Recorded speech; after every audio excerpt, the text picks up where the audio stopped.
Thank you. Good evening.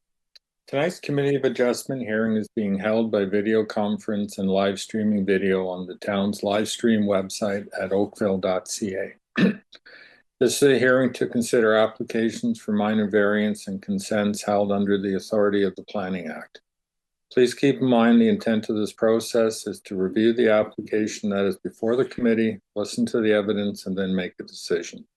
This process is not intended to be used to resolve any concerns or disputes that may exist between the town, individuals, or organizations. If a request for a deferral is made and the committee grants such a request, the applicant or authorized agent must contact the Secretary Treasurer to schedule a new hearing date. In order to conduct an effective and efficient electronic hearing, we have adopted the following process. If you're watching the live stream of this hearing on oakville.ca, and if you wish to speak to an item on the agenda, you can call 905-815-6095. Again, 905-815-6095. Phone number is also posted on your screen below the live stream at oakville.ca. Staff will be standing by to take your call. When you call in, staff will ask your name, item number you wish to address, and your telephone number. Further instructions will be provided for you to call back to join the video conference. When the chair or committee polls for interested parties, press *6 to unmute yourself. The applicant or agent will be given the opportunity to briefly explain to the committee the basis of the application and answer any questions that may arise. Maximum 5 minutes will be provided for a presentation. You'll need to state your full name and address for the record. Any submissions beyond 5 minutes will be at the discretion of the committee. All delegations must also state their full name and address. Maximum of 5 minutes will be provided for your presentation. All remarks and questions are to be directed to the chair. Any submissions beyond 5 minutes will again be at the discretion of the committee. The applicant or agent will then be provided with a further 5 minutes to respond to the comments made by any interested parties and answer any questions from the committee members. If the applicant or agent has any concerns found in the staff report, particularly with the proposed conditions, this is your opportunity to advise us. The matter will then be taken into committee for a decision. This will mark the end of all discussion. Any person desiring a notice of decision for an application must provide a written request, preferably through email, to the Secretary Treasurer. Written notice of the committee's decision will be mailed not later than 10 days for minor variance and 15 days for consents to the applicant or agent and any other person who filed a written request for such notice. The last day to appeal the decision to the Ontario Land Tribunal will be noted on the decision. Only the applicant, specified persons, or public bodies may appeal the committee's decision to the Ontario Land Tribunal. In November 2022, Bill 23, the More Homes Built Faster Act, amended the Planning Act to remove appeal rights for members of the public. If no appeal is received within the prescribed time frame, the decision of the committee becomes final and binding. Secretary Treasurer will then notify the applicant and anyone who received a copy of the decision through written correspondence. People participating in this hearing are to be courteous to and respectful of the members of the committee, town staff, and other people participating in this electronic hearing. Tonight's electronic hearing is being video recorded and available for future viewing at oakville.ca. Thank you. See, we have regrets from Ms. McHale tonight. Committee members, are there any declarations of pecuniary interest? See none from Mr. Dickey. Ms. Price, we can't see you. I know, I'm not sure why it's not working. Can you hear me? We can hear you. So no declaration of pecuniary interest then? No. It was working earlier. Hopefully you can get that fixed. Madam Secretary Treasurer, do we have any requests for deferral or withdrawal tonight?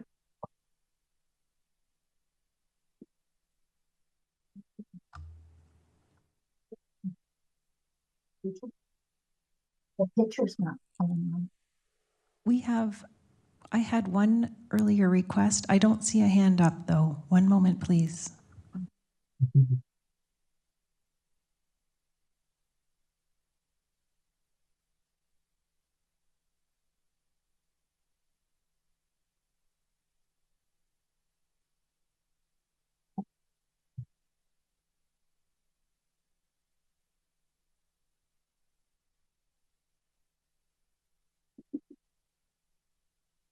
I'm not to do. I leave and come. I'm going to leave and then come back. Okay.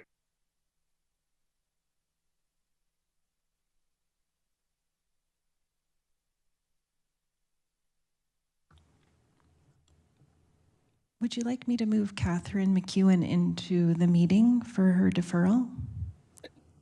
Yes, please, but it's just a matter of procedure. Ms. Price has stepped out and is trying to reconnect. Does that affect quorum? Yes, it does. We can wait. Okay, so we'll just pause and hopefully Ms. Price gets reconnected. Okay. There we are.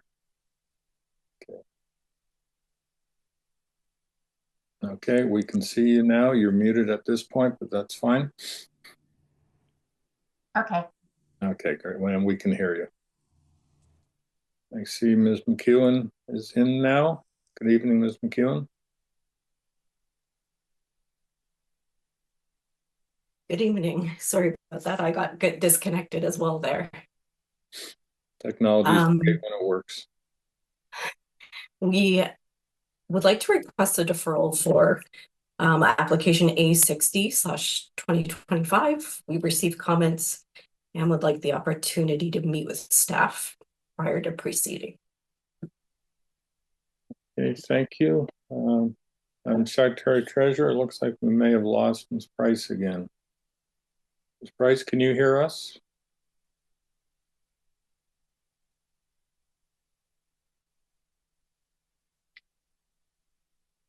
This meeting is going to go smoothly.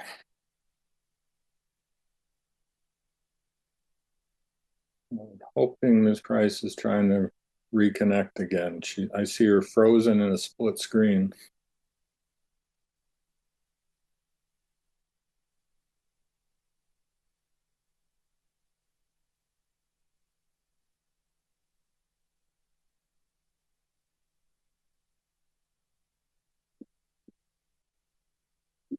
So she's disconnected. That's a good sign.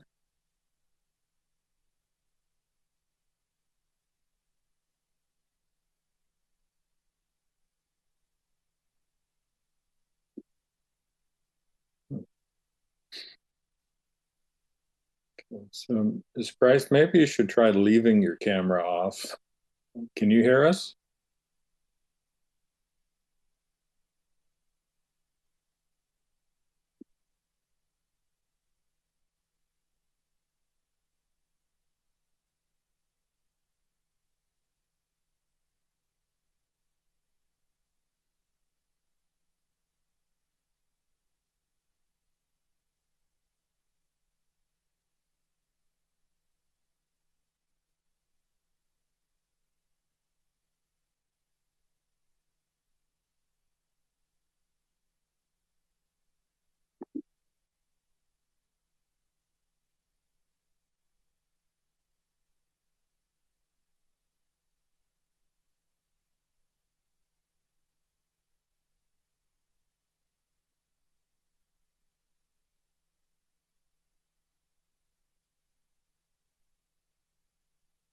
Ms. Price, are you able to hear us?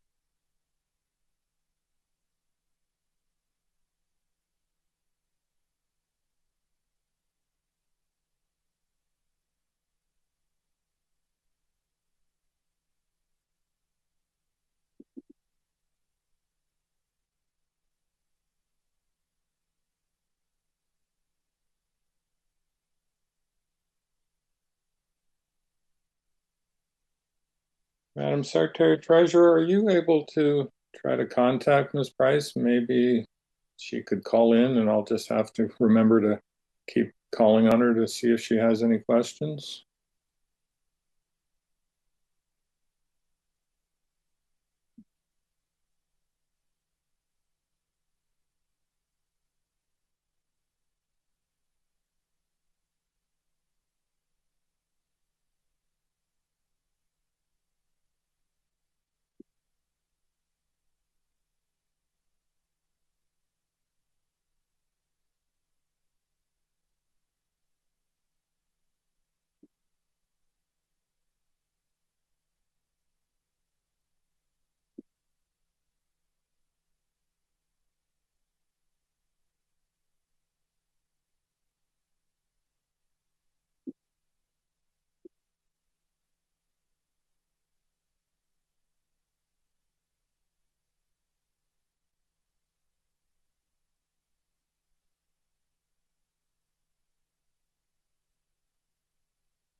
Miss Price could call in using the number that you give, Mr. Chair, and we could listen to her that way.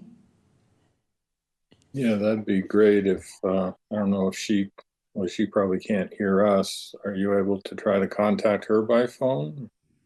Yes, we have her number. Jen, who's in the back manning the phones, will give her a call. But if she could get her camera working and just not the volume, she could raise her hand if we just can't hear her.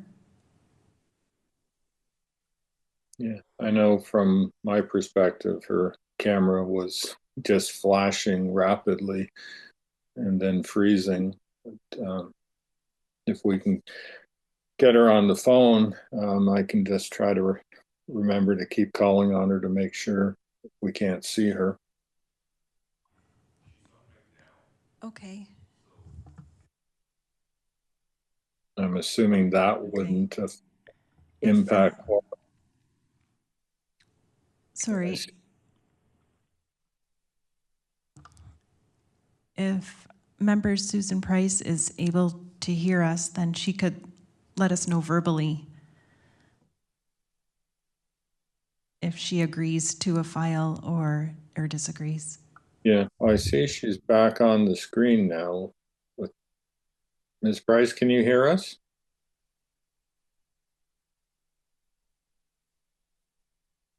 She's not showing as muted, but I'm not getting any response.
Okay. Ms. Price, can you hear us?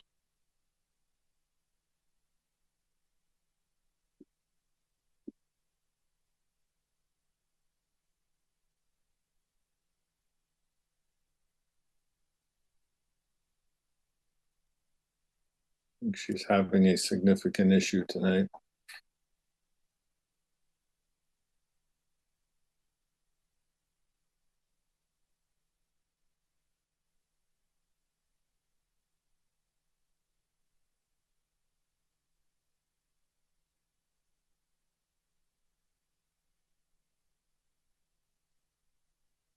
Can you hear me now? Okay, we can hear you. Okay, good. Great. So feel free to leave your camera off, and I'll just try to remember to call on you, and you can verbally tell us Okay. how you're voting, or I'll ask if you have questions. Okay, sorry about the delay, everyone. Ms. McEwen, this is probably the longest deferral request you've ever had. But, so you're seeking a deferral to meet with staff, result of the negative staff report. Okay, all those in favor of the deferral? I'm in favor. Okay, thank you, Ms. Price. So that is unanimous. Your application is deferred. You'll see the Secretary Treasurer when you're ready to come back. Thank you. Thank you. Madam Secretary Treasurer, are there any further requests for deferral? I'm showing no hands, Mr. Chair.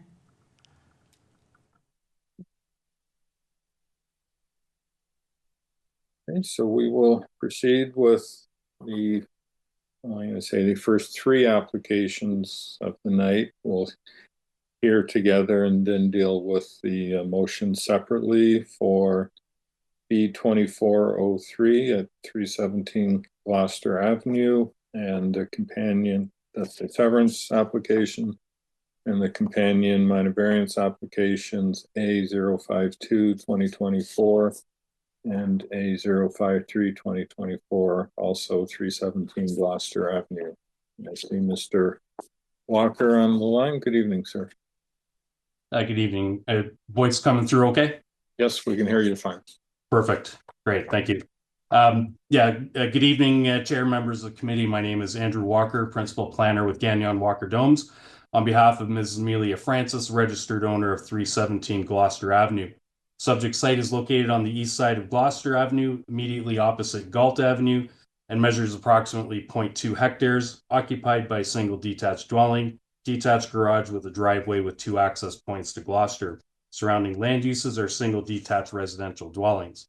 The consent application seeks to sever the subject site in half, creating 2 single detached residential lots. The retained lands measure approximately 0.1 hectares with 23.57 meters of frontage, while the severed lands measure approximately 0.1 hectares with 23.56 meters of frontage, and each lot will have its own separate driveway. As described in my March 11, 2025 cover letter, I'm of the opinion that the proposed consent to sever and minor variance applications represent good planning and are supportable. The following variances are being requested for the retained parcel. 1, to permit a minimum lot area of 1,069.2 square meters, and secondly, to permit a minimum lot frontage of 23.57, and for the severed parcel to permit a minimum lot area of 1,077.1 square meters, and secondly, to permit a minimum lot frontage of 23.56 meters. I reviewed the variances in the context of the 4 tests as described in my March 11 cover letter, and of the opinion that the applications meet the 4 tests, represent good planning, and are supportable. I've read the staff reports associated with the applications and wish to address some comments made therein. In this respect, I do not agree with staff's position that the applications be denied. One concern raised by staff is that the applications result in lots that are not in keeping with the predominant lotting pattern. I note the predominant lotting pattern in the area is single detached residential, and the proposal results in 2 lots accommodating single detached dwellings.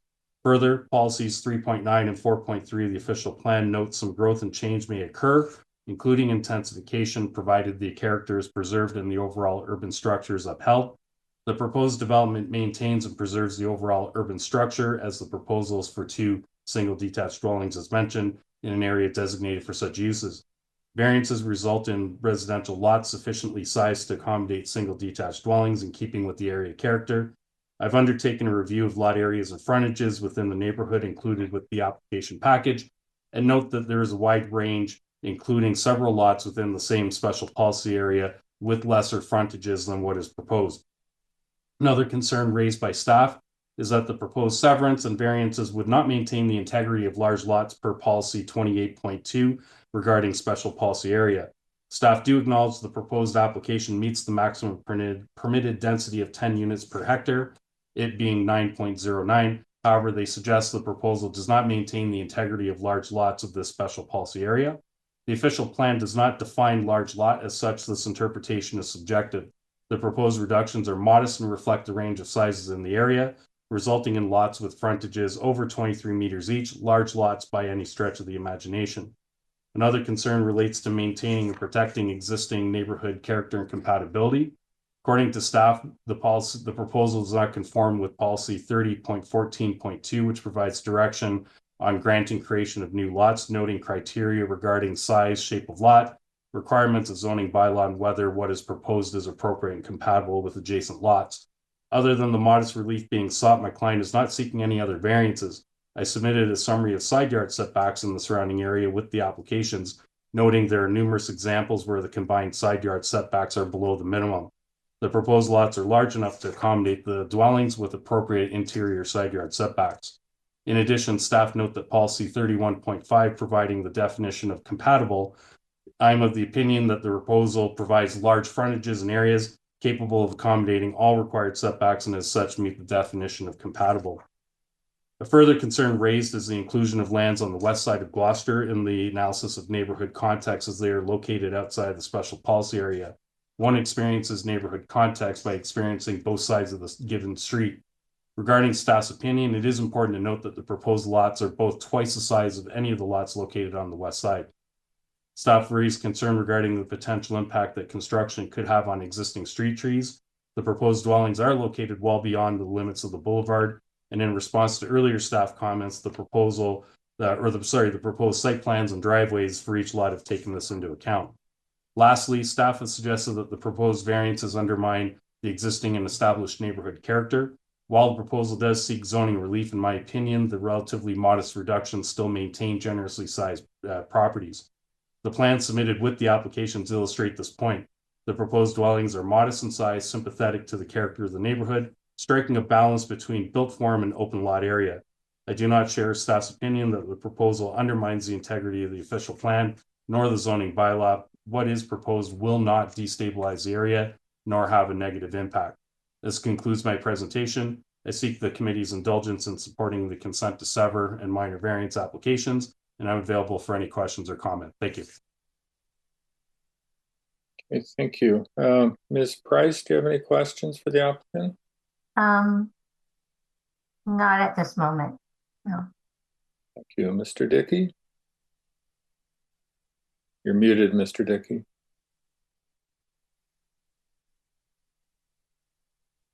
No questions, thank you. Yes, thank you. Mr. Walker, I'll ask you a question. You referenced that the official plan doesn't have a definition of a large lot, but the zoning bylaw and the special provision seeks to maintain large lots, and in its standard of the frontage, actually, in my view, does give a definition of what a large lot is in terms of this special policy area. So when this can be read as the zoning is specifically intended to not allow the lots to be smaller than what the minimum standard is, how do you reconcile that this application meets the intent of the bylaw and is desirable? Yeah, thank you, through you, Mr. Chair. In my opinion, the lots that are being created do maintain a large lot. As noted, there is no definition of what a large lot is. At what point does a lot not become large? Recognizing that a modest and relatively modest reduction in the frontage, reflective of the severance of the application, which is allowing for a gentle intensification of this area, still produces two lots that are over 1,000 square meters in size, sufficiently large enough to accommodate detached dwelling, single detached dwelling units on the property, with all side yard setbacks. It maintains the openness of each of the lots. The frontages are over 23 meters, and as I mentioned, included in the package of materials is some mapping which identifies that there are a number of lots within the same special policy area that the subject site does reside in, do have reduced frontages below the 30.5, as well as lot areas that are below what is the in the zoning bylaw. But using that as your justification, there's already lots smaller than the minimum, and you've got a bylaw that intent is to keep larger lots. Aren't you arguing that you're effectively should be ignoring the special provision by making all the lots smaller because there's other lots that don't comply with the minimum frontage? No, I don't agree with that statement.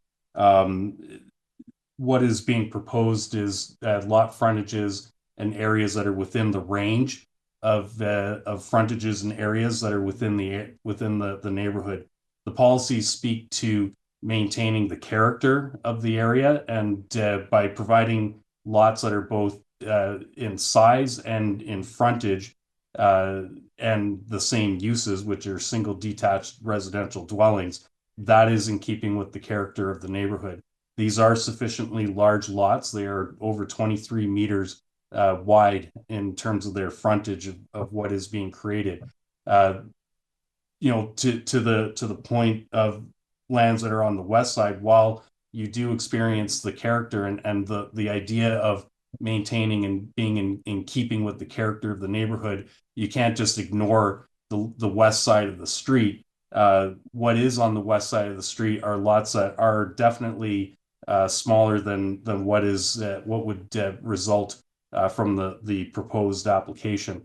These are over twice the size of anything that is on the west side of the street. They are large, and in that respect, the character of the neighborhood for maintaining large lots is maintained. Okay, thank you. Madam Secretary Treasurer, I believe we've had a request to attend from a member of the public tonight. And if anyone wishes to speak to this application, if you can call 905-815-6095. Yes, we're showing one hand up, Mr. Chair.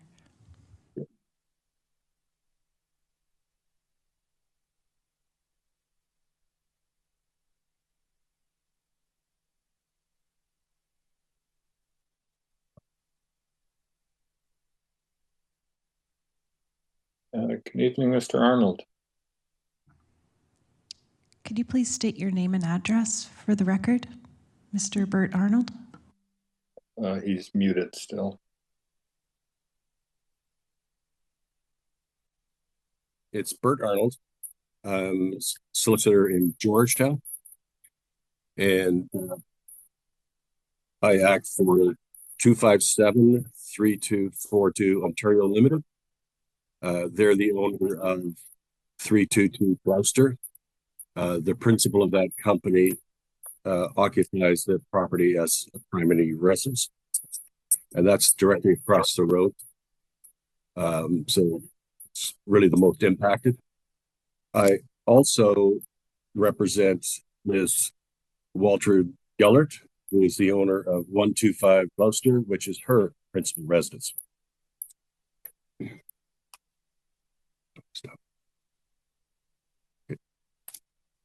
Just bear with me. I'm getting feedback on audio. Yeah, we're having several problems tonight. We can see you now. So. Okay, you can see me. All right, well, no, I'm still getting feedback.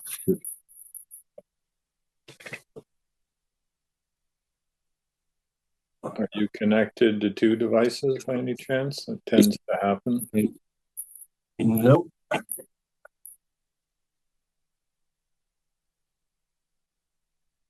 Bear with me.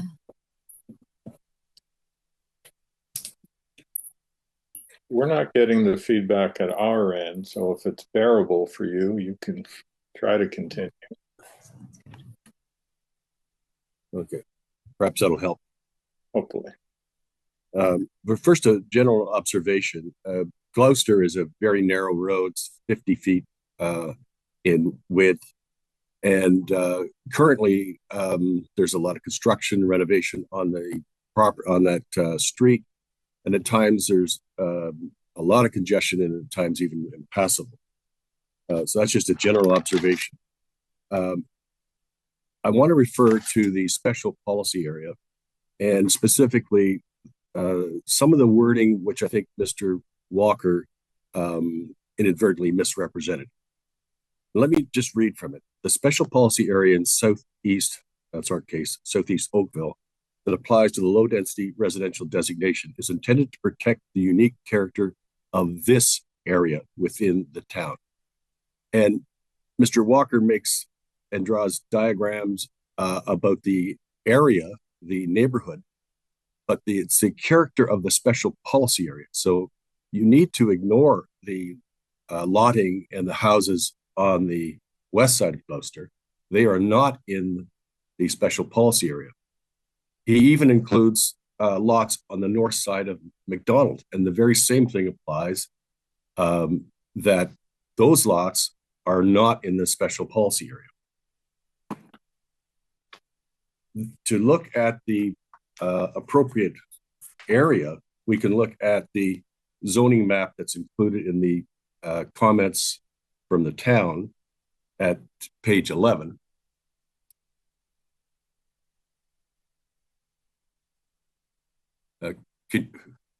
Was I don't know. Am I still there? Yep, you're fine. We can hear you fine and we can see you. Oh, okay. All right. I'll just carry on. So it's clear in the on page 11 of the town comments, that's where you see the depiction of the lot fabric in the special policy area. And clearly those lots are larger than the ones to the west. And the subject property is pretty much an average lot size there. There are some smaller, there are some larger, but pretty much in the same size.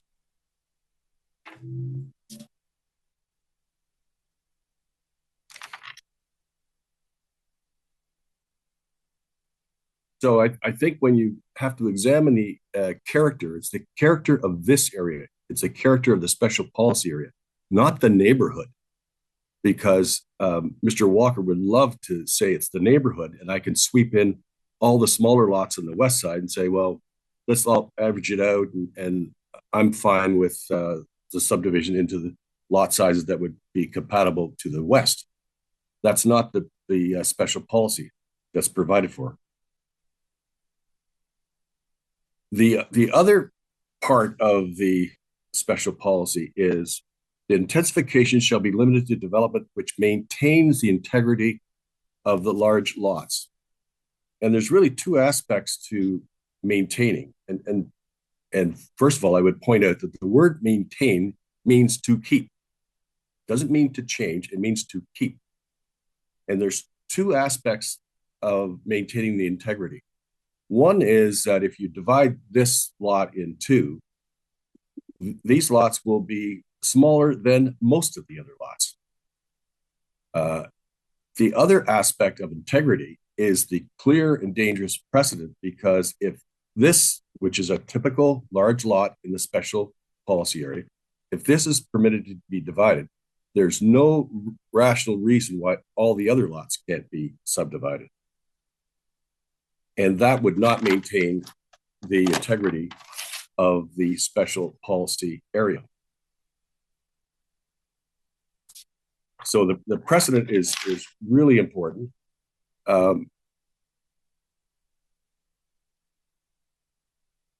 The official plan policy, and you know, we can look at the regional official plan. There's no issue there. That's planning at 10,000 feet. It complies with those policies. But when you get to this specific policy, the consent application is required to have regard for conformity to the official plan. So you have to take into account that special policy area. And in my mind, in my submission, not only does it not conform, it is in direct conflict with that policy.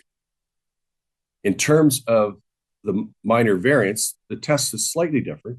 It's whether the general intent and purpose of the official plan is maintained.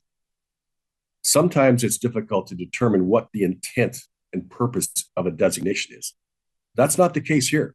It states in clear terms what the intent is: to maintain the integrity of the large lots. And that's an explicit policy. It in turn is implemented by the lot sizes provided for in the zoning bylaw. And therefore I submit that the minor variance application does not maintain the general intent and purpose of the zoning bylaw. The zoning bylaw is intended to implement the special policy. So in my submission, it is not minor. It's not appropriate use and development of the land, and it does not maintain the general purpose and intent of either the official plan or the zoning bylaw. I note that the applicant has owned the property since 2003. And during that period of ownership, the livable Oakville plan was developed, got adopted, went through public meetings. And there's no evidence that the applicant objected or appealed. And this application is, in a sense, a way to get around what was a public process and an adoption of a specific policy that was geared to a specific area. So in summary, for the reasons I've said it above and as further articulated in the town staff report, I submit that these applications should all be denied. Thank you, and I'll be pleased to answer any questions. Okay, thank you, Mr. Arnold. Mr. Dickey, any questions? Ms. Price, any questions for the deputant? No. Okay, so thank you, Mr. Arnold. And just poll to see if there's any other interested people before Mr. Walker will give you an opportunity to reply. Madam Secretary Treasurer, has anyone else called in to speak to this matter? Yes, Mr. Chair, we have one more hand up. I'll move them into the meeting. One moment, please. Yep.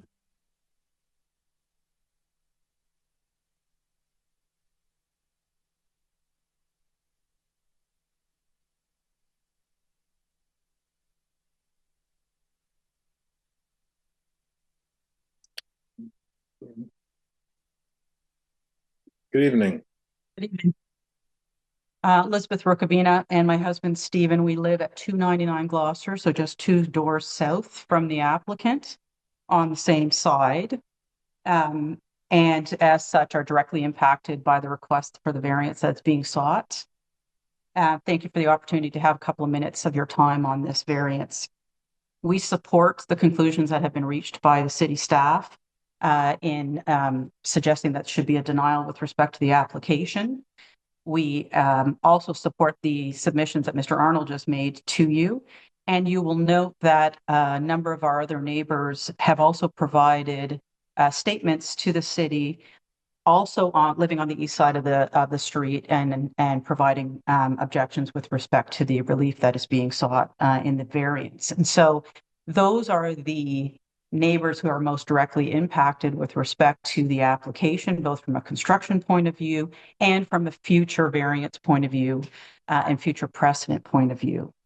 There's nothing minor with respect to the variance that's being sought. It's almost 23% reduction off the minimum amount of the frontage that's available. So there's nothing minor about that. There's nothing modest about that. When you look at it in comparison to the large lots, and by any definition, the large lots that are on Gloucester, there is a special character to this street that the special policy was there to design to protect, and the city should be ensuring that that continues to be protected.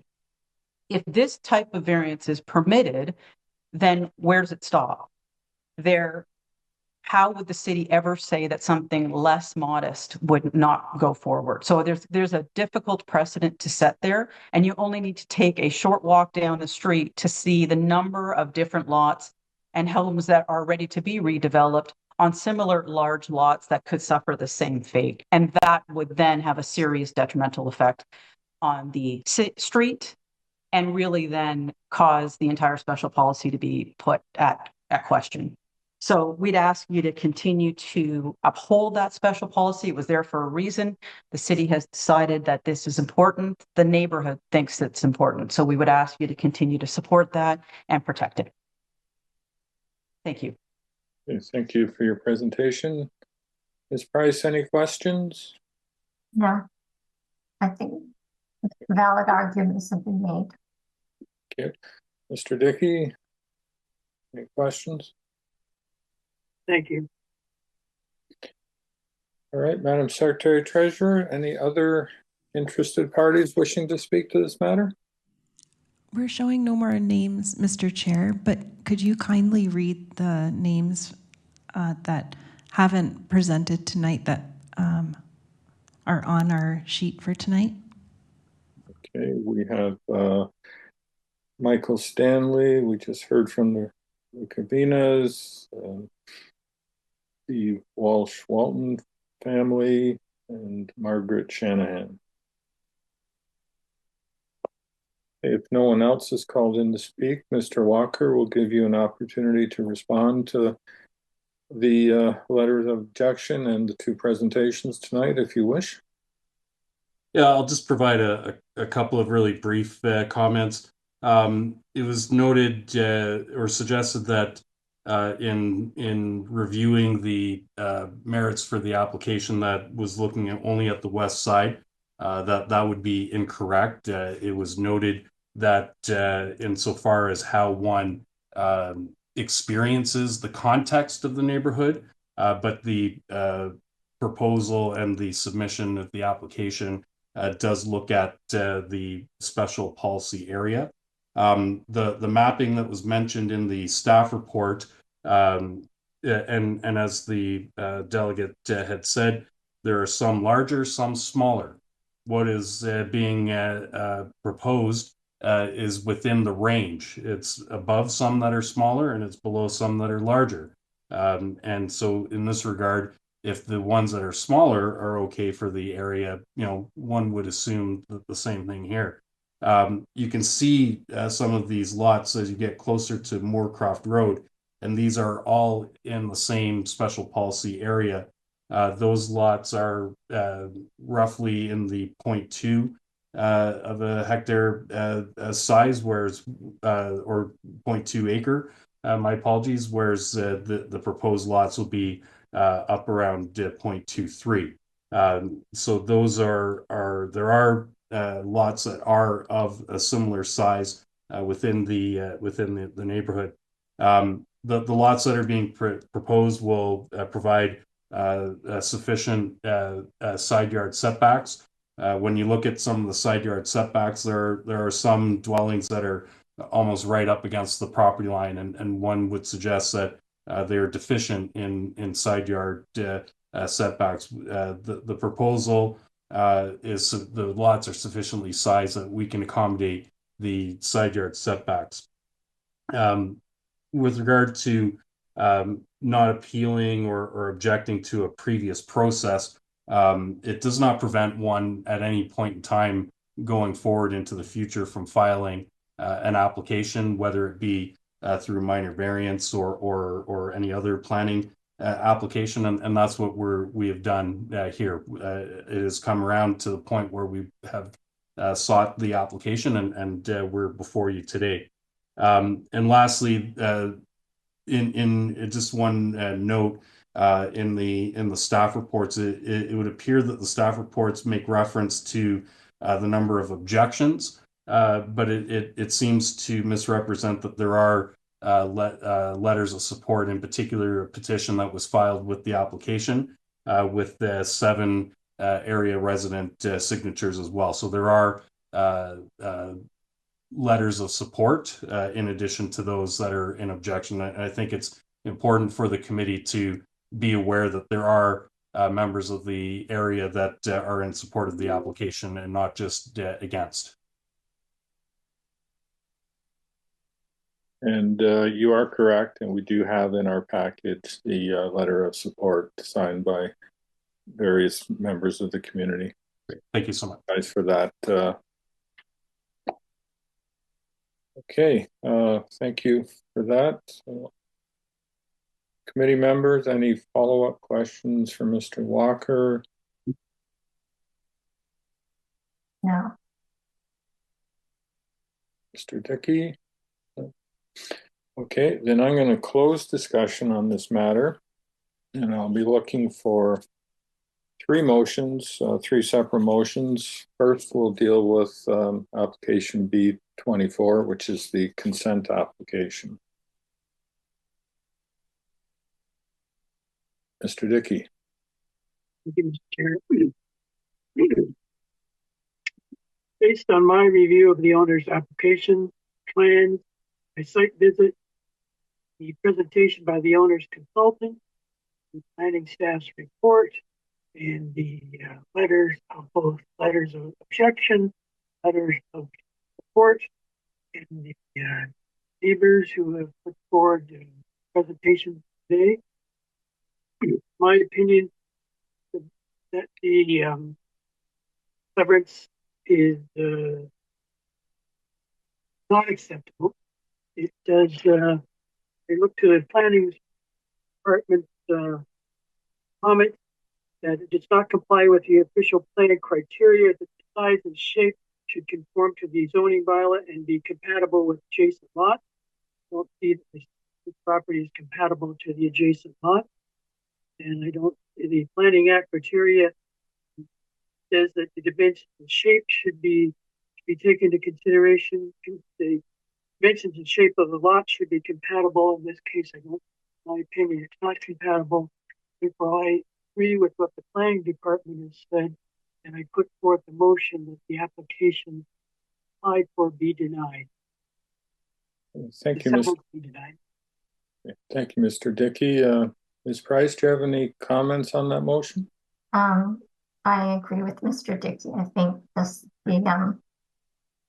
this special policy area needs to be maintained, and therefore I think that it was denied.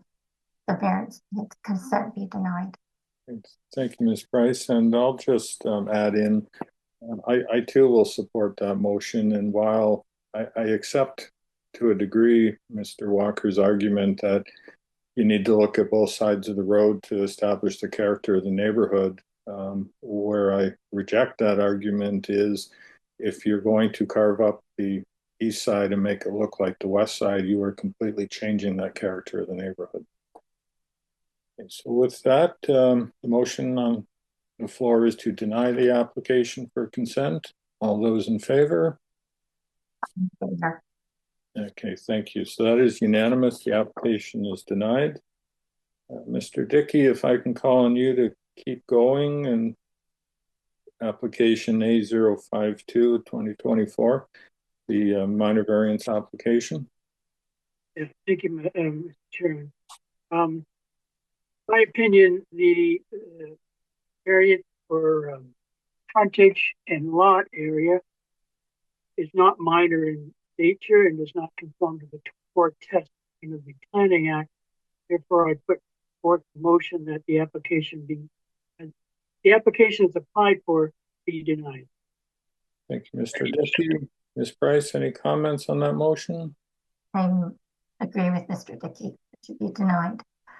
Thank you. So the motion on the floor is to deny the application. All those in favor? In favor.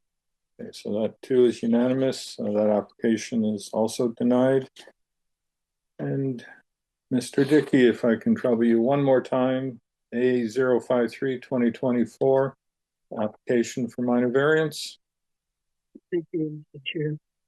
Again, my opinion that the variances for frontage and lot area are not minor in nature and do not conform to the fourth test Planning Act. Therefore, I put forth the motion that the application is applied for be denied. Thank you, Mr. Dickey. Ms. Price, assuming you're in favor of that motion. I'm in favor as well.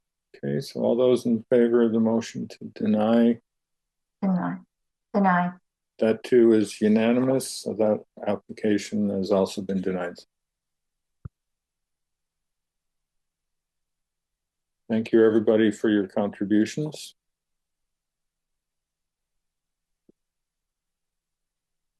Thank you. The next application for anyone that's joined late, A060 at 371, 3071, 3079 Trafalgar Road. That has been deferred. That application will be heard at a later date. And we will move to application A64, 2025 at 318 Wooddale Avenue.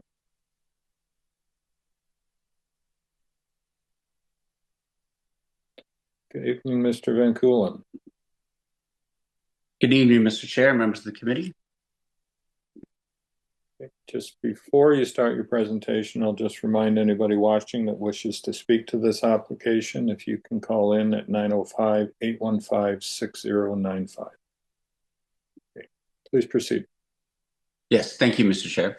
My name is Curtis Van Keulen, representing the owners of 318 Wooddale. Before you, we have an application for minor variance. For one minor variance, we're seeking a relief from the zoning bylaw, which is a lot coverage variance. We are seeking 38.6%, where 35% is required.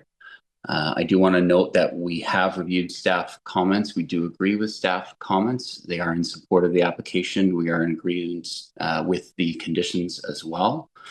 I did want to speak mostly to the contributing factor of the lot coverage variance. The lot coverage variance is comprised mostly of a rear single story structure. It is a rear covered porch. It is single story in height. It mitigates massing of the main portion of the building to the rear. There is also a good portion of that is a uncovered concrete porch.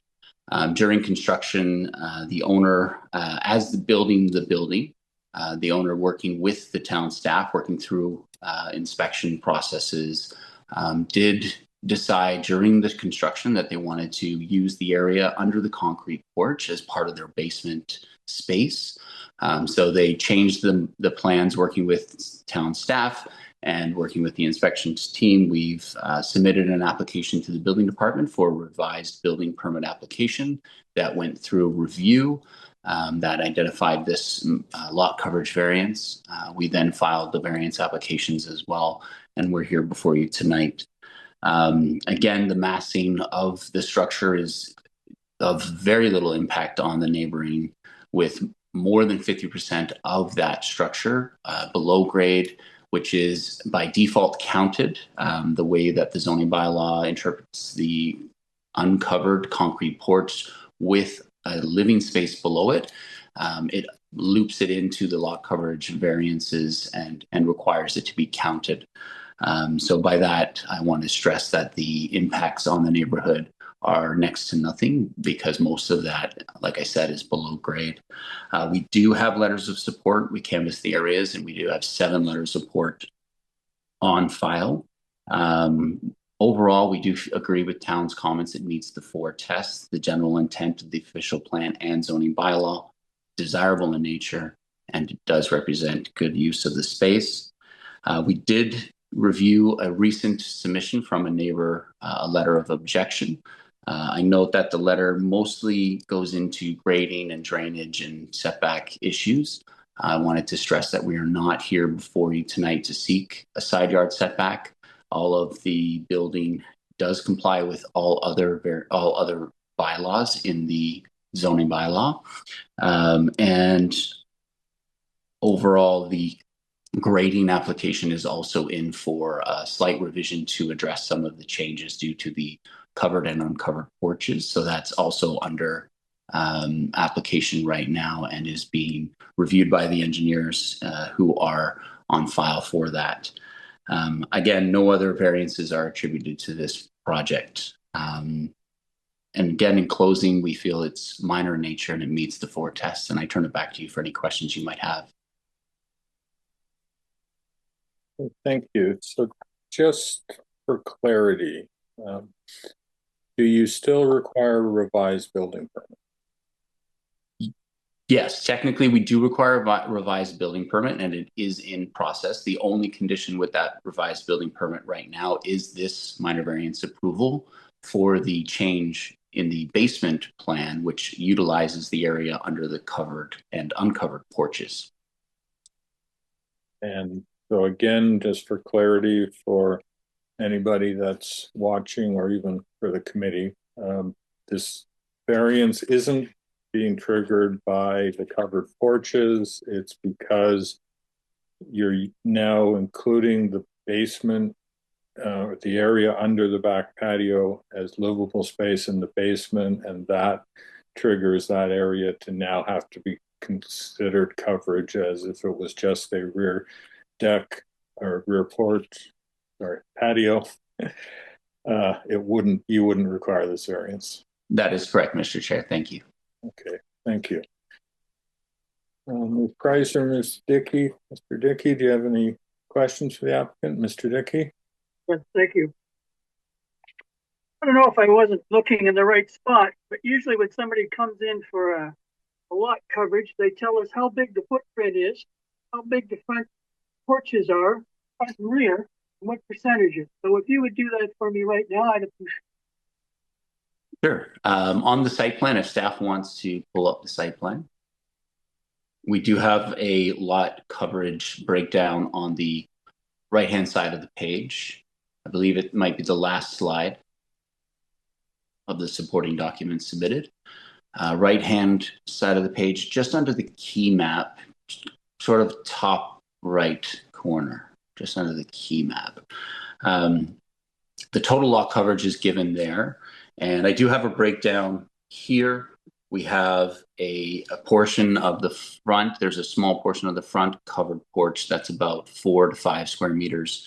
We have an area at the rear that is a covered porch of about 14 to 16 square meters, somewhere in that range. And then we have an uncovered porch that puts us over the area, and that's in the area of about 15 to 16 square meters. So a lot of the covered porches that combine are there included in the lot coverage, and then the dwelling itself is well under the allowed lot coverage, the dwelling footprint itself.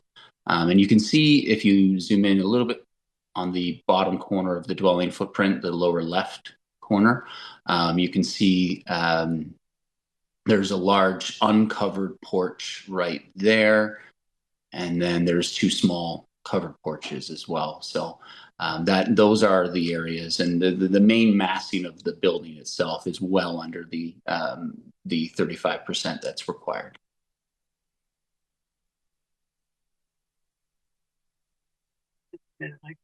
Obviously, I couldn't see that. Yeah, it's a bit through you, Mr. Chair. It's a bit hard to see some of these. Hold on. I'm on the right page. Like, it doesn't tell me. I'm sorry. I asked you, what was the footprint? What percentage of the lot is that footprint of the house? What is the porches or meters, and what is the percentages of the lot? I don't see that on the piece that I'm looking at. You're saying on the one that's in front of us there, that information is there? On the one that, through you, Mr. Chair, sorry, on the one that's currently on the screen, it's zoomed in to the footprint. If staff would pan over to the right and then up, there's a chart breaking down the lot coverage. So the maximum allowed, the proposed that's there. Yes. Yeah, but that's not answering my question. Okay. I would have to. Again, my question, what is the footprint of the house and garage, and what percentage of the lot is that? You would have to give me just a minute to pull up another file. Okay. Just bear with me, please.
So for the dwelling itself, we are at approximately 251 square meters.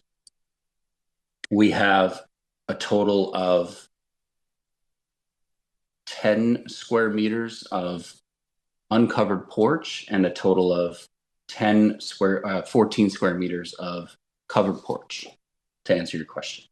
So that equates to roughly the 270-ish square meter, 279 square meters that we are in front of you today. Of course, I'm rounding and generalizing. Okay. You're still like to know the percentages, but so you're saying the uncovered porch. Are you saying that the uncovered porch is the 3.6% that exceeds the zoning bylaws lot coverage by 35? That is instead of 35%. There's a portion of the exceeding number is contributed to the uncovered porch, and then a portion of that exceeded number is attributed to the small covered porch as well. Covered porch in the rear or the covered porch in the front? That would be mostly the rear. The covered porch in the front is extremely small. The covered porch in the front really just is over top of the front entrance way. And it measures maybe, I'd say three square meters or so. Okay.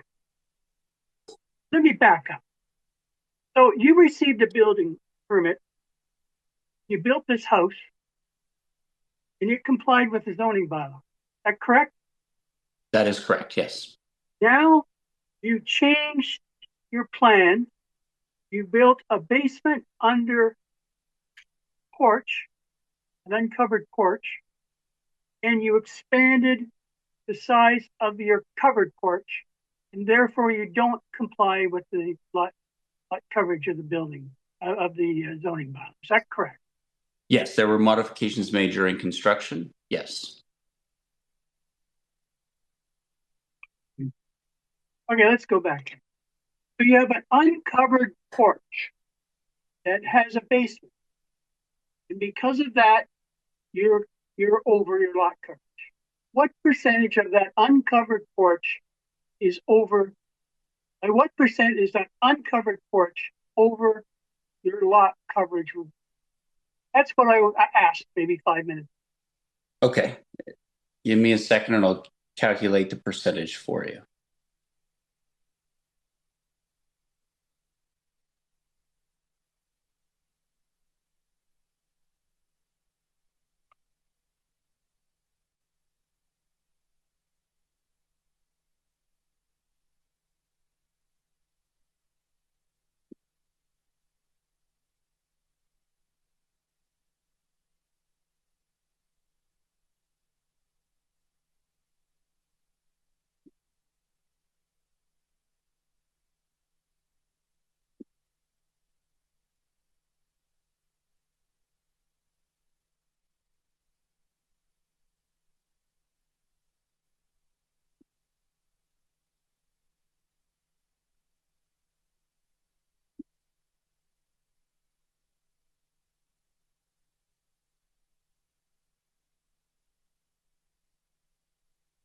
So I have an area that is about 1.9% for the uncovered section and about 1.5% for the covered section.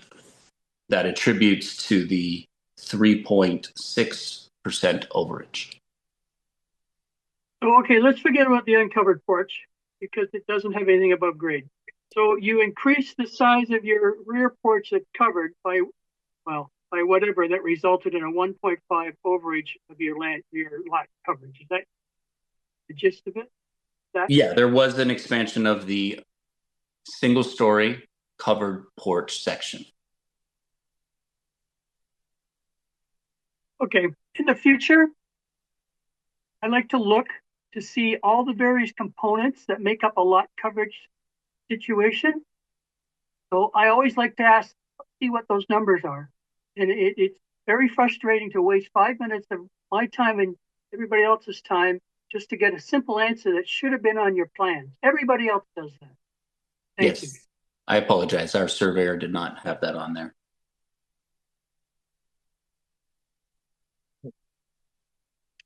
Thank you for answered Mr. Dickey's questions.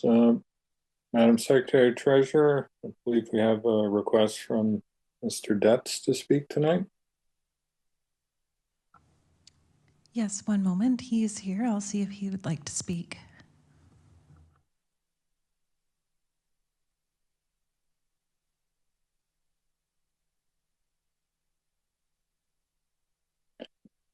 Good evening, sir.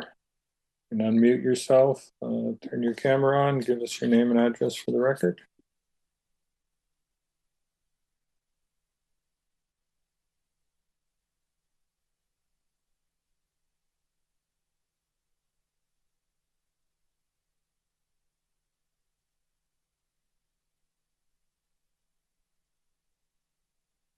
Is it working? Yeah, we can hear you. Can't see you, but that's okay. Oh, just muted again. Unmute. There you go. We can hear you now.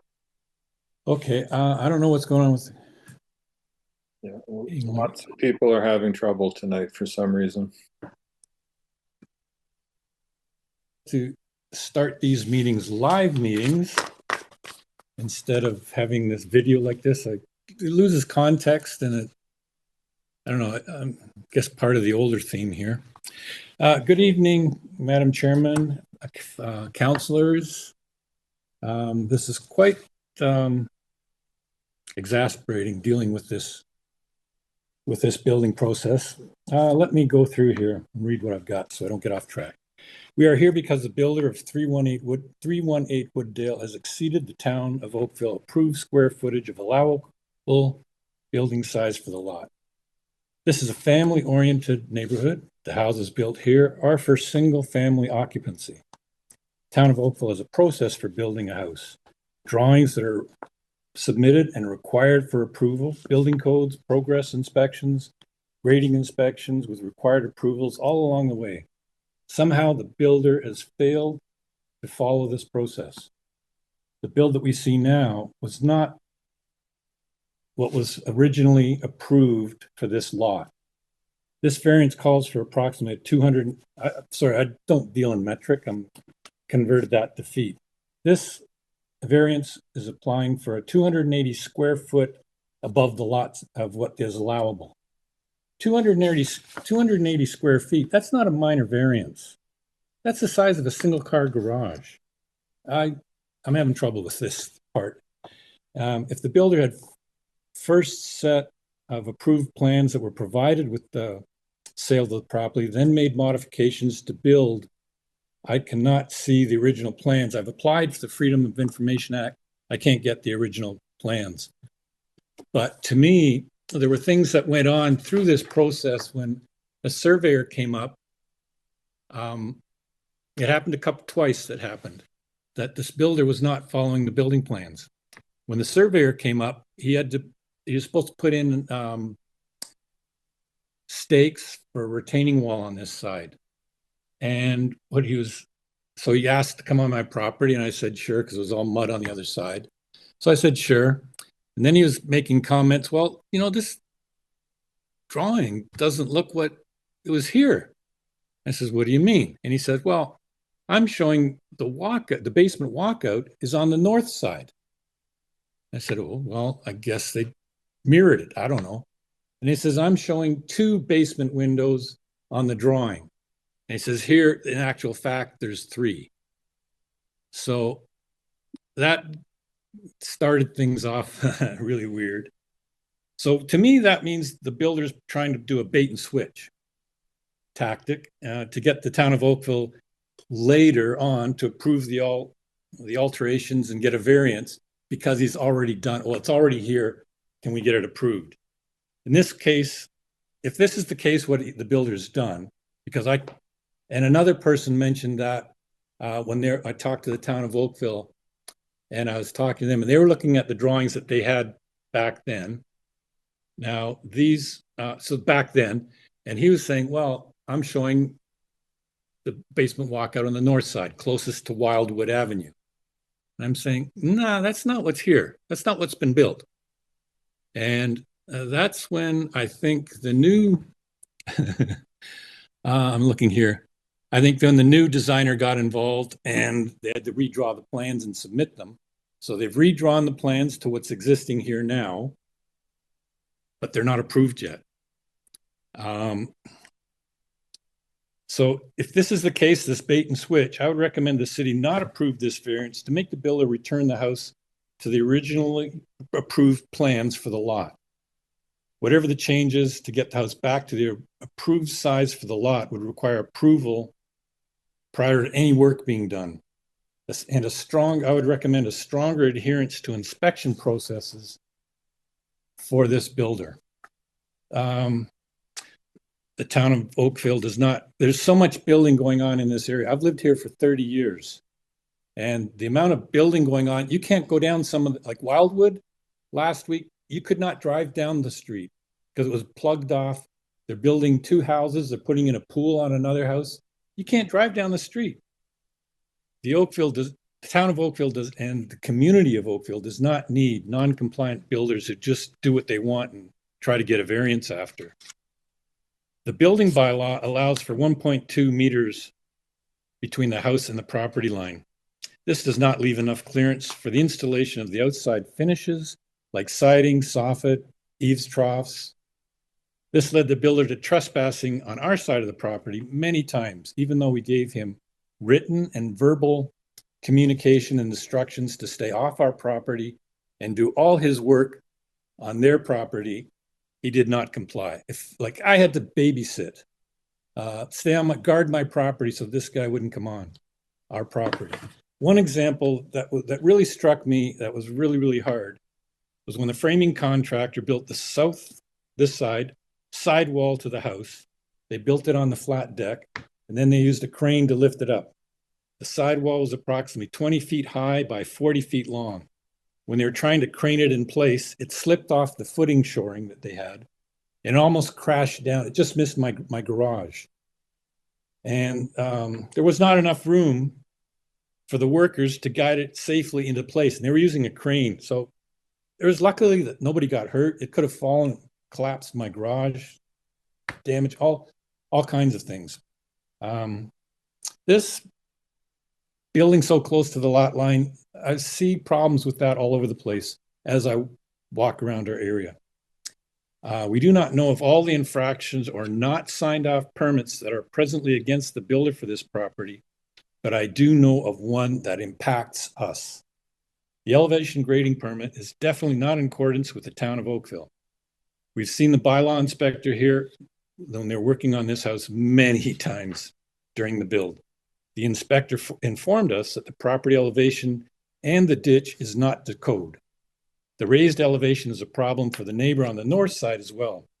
Whenever it rains, because the property elevation is higher, his backyard floods, and one storm we had last summer, his basement got flooded as well. The ditch, which is not to code, it's an eyesore. The bylaw inspector was always talking to him about the ditch, getting it fixed. He had his laborers play with it many times, and it still hasn't been corrected.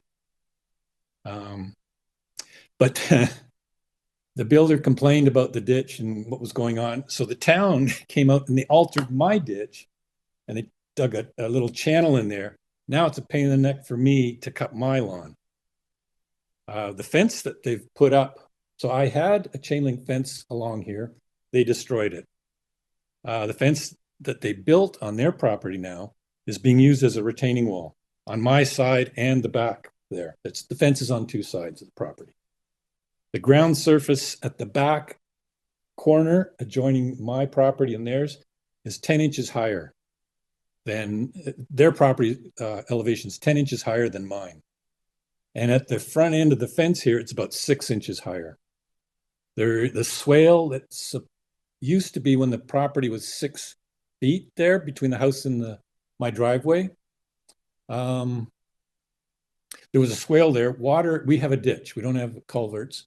We have a ditch. So the swale would take the water, it would generally go down to the ditch. He's altered that and he's tried to correct it. It hasn't worked out very well. Now, another thing is having the house a lot closer to the property line. The exhaust vent from the furnace, which is now for their house, is a 3-inch pipe, blows a large volume of exhaust gas out to the side of the house towards our property. The exhaust gas pipe for our furnace exit the back of the house, and it's a 2-inch pipe. It doesn't affect anybody, whereas that pipe, it affects me. It affects me and my property. Rewarding non-compliant builders by allowing them to commit these infractions and get away with it, and just getting a variance in the post-build meetings here, like what we're doing here, this should be discouraged.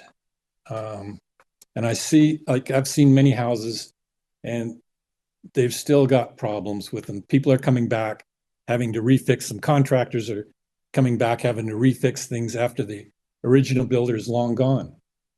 I understand the builders have to put up a bond to build a house. Well, from talking with numerous builders here, they don't care about the bond. If they lose the bond, they're not worried about it. Hey, Mr. Detz, I've given you well more than your allotted 5 minutes. If I could ask you to conclude, you're now getting into matters that really have nothing to do with this committee. Okay. In conclusion, most of the houses in our area do not infringe on adjoining neighbors. This house does not follow that good neighbor theme. We'll have privacy issues with the huge second-story windows overlooking our yards and the invasive security camera on the side overviewing my side of the property. We have ugly walls to look at. And for them just to clean their window, they're gonna have to come on my property. One major thing here, the minor variance report that I just received yesterday had a number of signatures on people that had no objection to this. I really question this. There are a number of signatures there. I don't know who. I've lived here for 30 years. I don't know who any of those signatures are. I don't recognize any of them. I talked to most of the members on Wooddale here and on Wildwood. Nobody recognizes any of those names. That they're not them either, but they don't recognize them. And the people that, as well, when I was talking to them, nobody had any good comments to say about this house. They said, why is that there? They didn't like it either. So out of this, there was in the, where is it? Okay, Mr. Detz, I'm going to have to ask you to. Okay, the drawing you got shows 27 houses, 27 properties, and I have 13 that say no to this. That's all I'm trying to say. Thank you for your time. I hope this will get resolved. I hope this house has been a real problem, not just for me, but for the other neighbors surrounding here. Thank you for your time. I'll make a few comments. Mr. Van Koolen will obviously speak to them, but there is no side yard variance here, so the builder has built according to that. I believe Mr. Van Koolen said that the grading has not been resolved and it's in the process of being revised as well. I guess the inspections or your efforts did work in this case because the change has been identified and the builder has to go through, permit revision process. It is unfortunate this happens from time to time at the committee where we have a situation where there's a variance being requested during or after the process, and the committee still has to apply the same 4 tests and look at it. Doesn't matter if it's built or not. If this was before the committee before it was built, we have looked at it, and there have been cases where this committee has rejected variances on items that have been built and things have had to been changed. But it's part of the process. I understand it's frustrating for neighbors when things change midway, but I'm going to ask, before I ask Mr. Van Koolen to comment, I'm going to ask Secretary Treasurer whether anyone else has called in to speak to this matter. Mr. Chair, we do have one other neighbor who wanted to speak at the meeting. I'm just going to promote him into the meeting. One moment.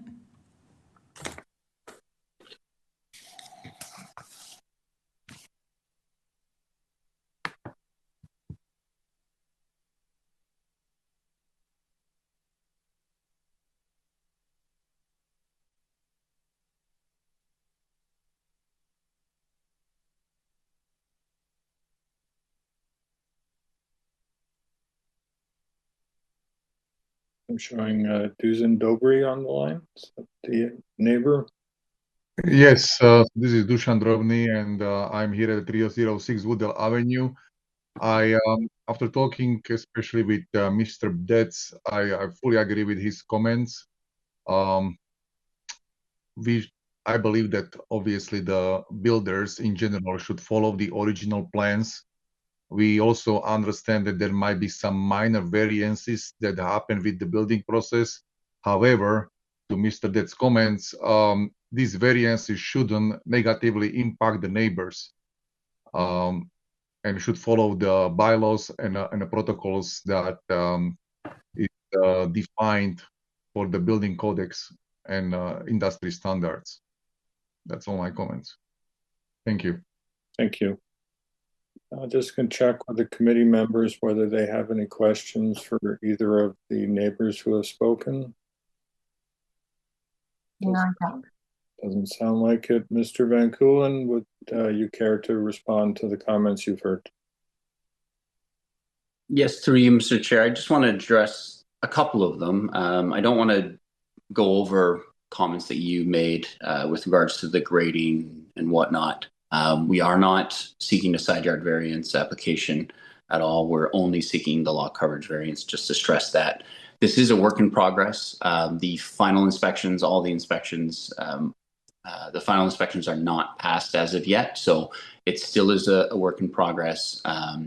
The engineering side of things in terms of the lot grading is a separate process altogether, and that as well is in process, and it still is being reviewed and signed off by our engineers and then submitted down to the town, and then that will be approved or require modifications. So that's of course still in progress as well.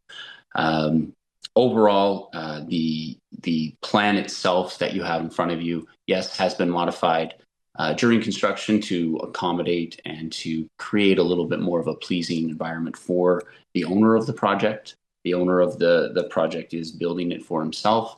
And I just wanted to just reiterate that the proposed variances that we have in front of you are very sensitive to the area. The massing of the house is being mitigated by the front porch or the rear porch, my apologies, that is being introduced.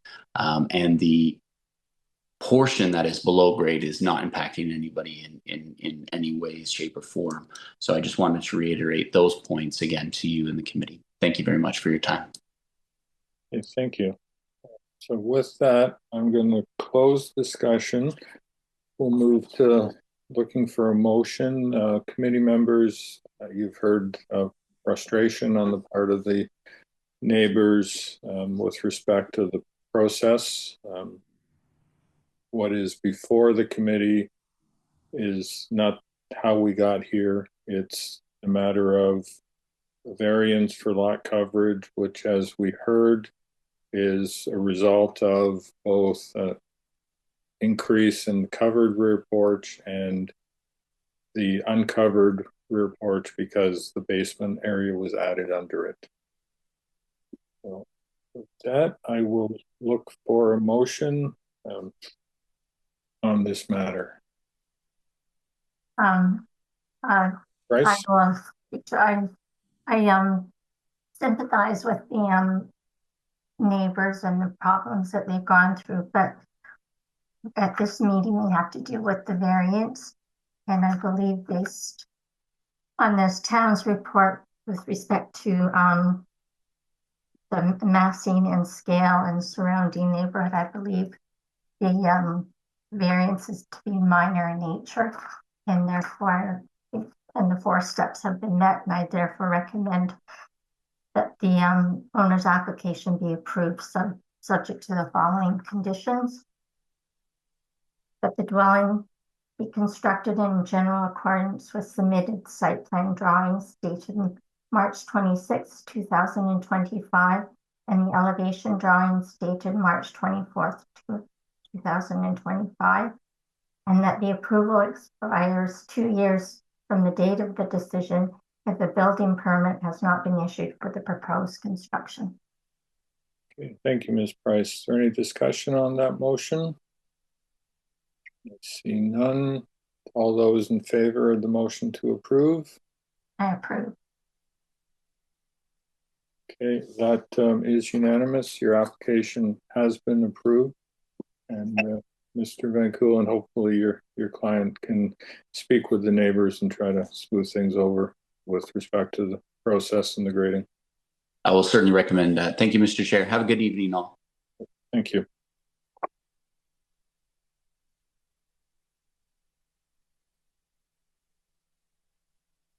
Okay, we'll now move on to application A 065-2025 at 57 Cox Drive.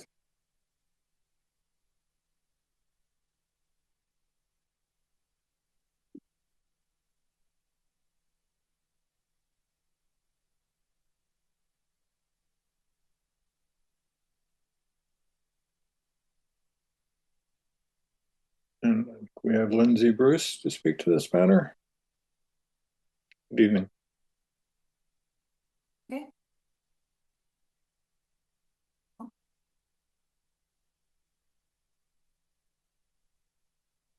Okay, we cannot hear you. Can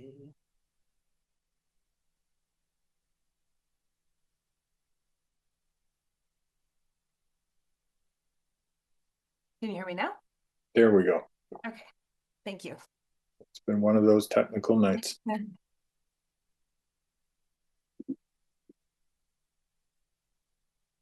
Oh, I think we've lost you again. Oh. Oh. Hello? Okay, we can hear you now. Okay. Good evening. My name is Lindsay Bruce. I'm representing the owners of 57 Cox Drive with a minor variance this evening. Just to give a little background, we were at committee back in March of 2025 with a very similar application. I will talk about the differences, but we were denied at that hearing. So this is a brand new application in front of you, not coming in as a deferral, but the application is very similar. So we are seeking 4 variances. If we could go to the next slide in the presentation. So the existing context is a 1-story dwelling with an attached garage. And yeah, and then the next slide, please. So we're proposing a 2-story dwelling with an attached garage as well. There's a rear patio, cabana, and a pool as well in the back. Next slide, please. So this is just an image of the overlay showing the existing dwelling with the new dwelling on the site. Next slide, please. So the first variance we're requesting is the same as the previous application for a window well encroachment into the required front yard. This is a window well kind of between the garage and the front porch. There's a basement window there, and the window well is wider than 1.8, and we are proposing to encroach into the front yard. Next slide. Very similar, we've got a window well in the side yard. So this is at the front south front corner of the home, and the window well encroaches into the required side yard. Next slide. So this just shows those 2 window wells in plan view, so you can see where they're located and how far we are still set back. So that side yard is a 4.2, and we are encroaching minimally into that side yard. Next slide, please. This is requested variance number 3. So this again hasn't changed from the original application. We are requesting relief from the side yard. On the north side, the required setback is 4.2, which we are providing for the 2-story portion of the dwelling. But the front corner, as you can see on the lower left diagram, is a 1-story garage. And we are requesting relief to encroach to 3.61 for that setback. Next slide, please. So this is where the application is a little bit different than the last time. The last time we were in front of committee, we were asking for a front yard setback of 14.87. I believe it was 14.88 actually. And we worked with the neighbor to the north, number 65, Cox Drive, as they had come to the committee with an objection. We worked with them and came to an agreement on moving the house back 1 additional meter. The reason we're asking for relief in the front yard is because the way that the lot is situated, the house is pushed back really far. We are on the end of the street, so there's a cul-de-sac, and the final house next to this property faces right onto Lake Ontario. And so in order to be able to have a usable backyard, again, with the pool, and we also want to maintain the trees along the back of the property to help mitigate any privacy issues with the neighbor in behind. That house in behind faces Lakeshore, so that's kind of their front/side yard that is adjacent to these trees. So we wanted to maintain these trees. They're big, healthy, mature trees. So in order to provide the amenity space in the rear yard, that's why we've pushed the dwelling up slightly. And again, you can see here where the existing dwelling is located. The other thing that contributes to this corner being closer is that the lot line is on an angle. So when you get to this side of the house, we're actually meeting the front yard setback. It's just this front corner where the lot line comes back. And the house is straight, obviously. Next slide, please.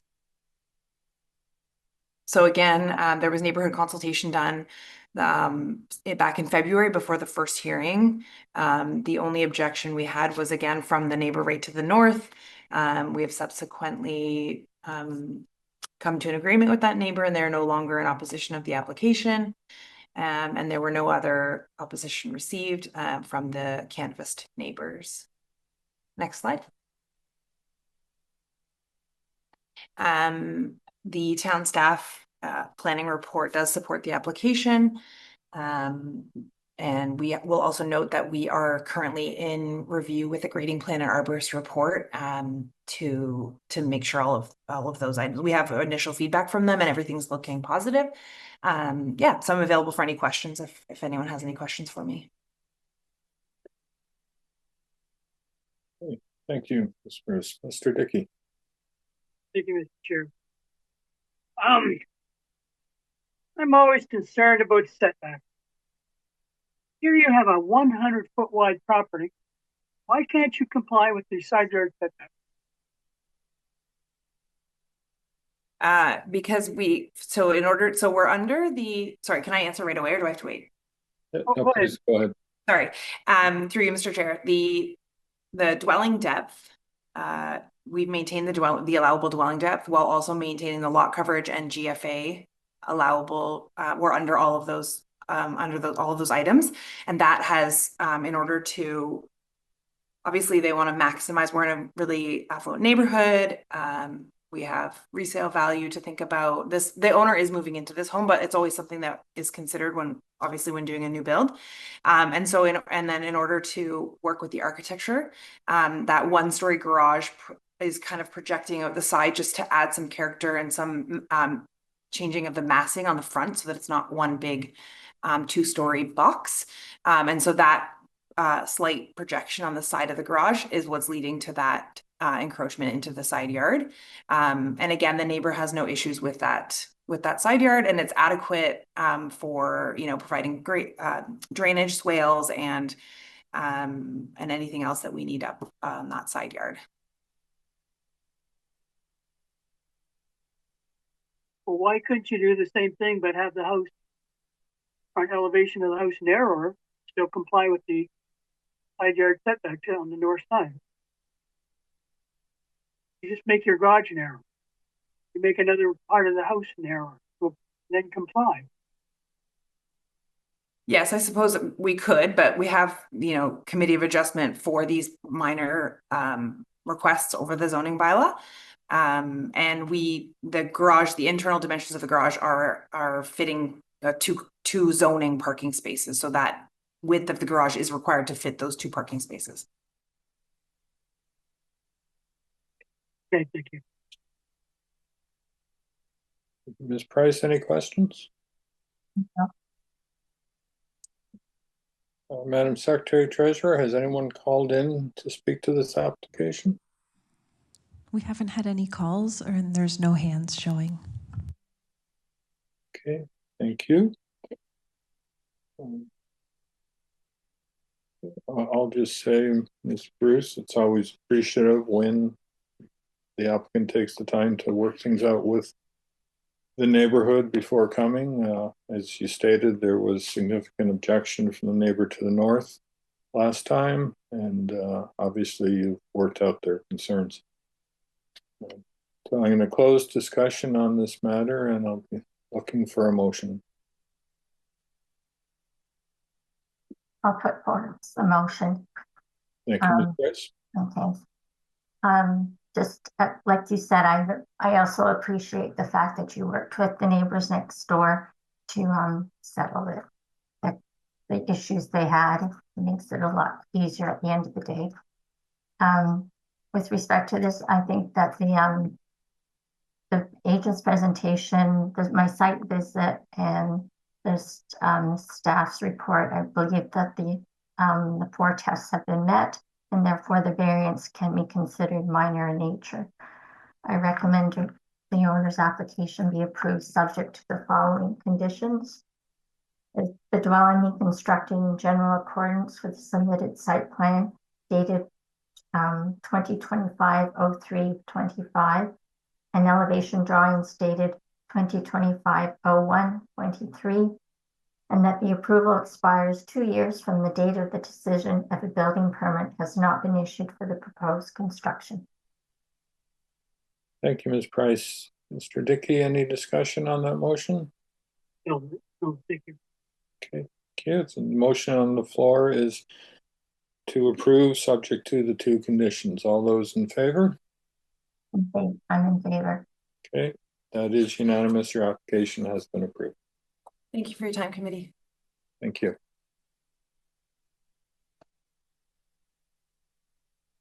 We'll move on to application A11-2025, which was deferred from February 5th at 181 Front Street. Anyone wishing to speak to this application? There may be a few from our list. Please call 905-815-6095. Good evening, Mr. Hicks. Good evening, Mr. Chair and members of the committee. William Hicks with William Hicks Holdings, Inc. If you can promote the PowerPoint presentation for me.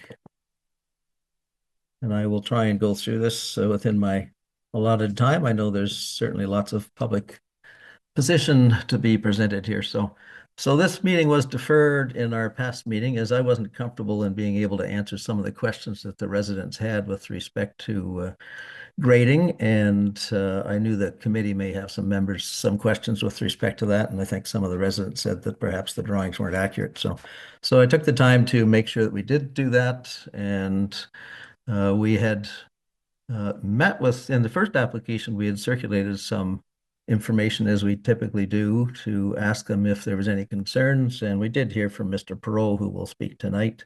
And I did speak to the members of the Lakeside Residents Association, Anita Mackay. So obviously there's still an objection to this. I don't think we're able to ever resolve all of their objections, but as a matter of background, 181 Front Street, it falls within the Heritage District, obviously.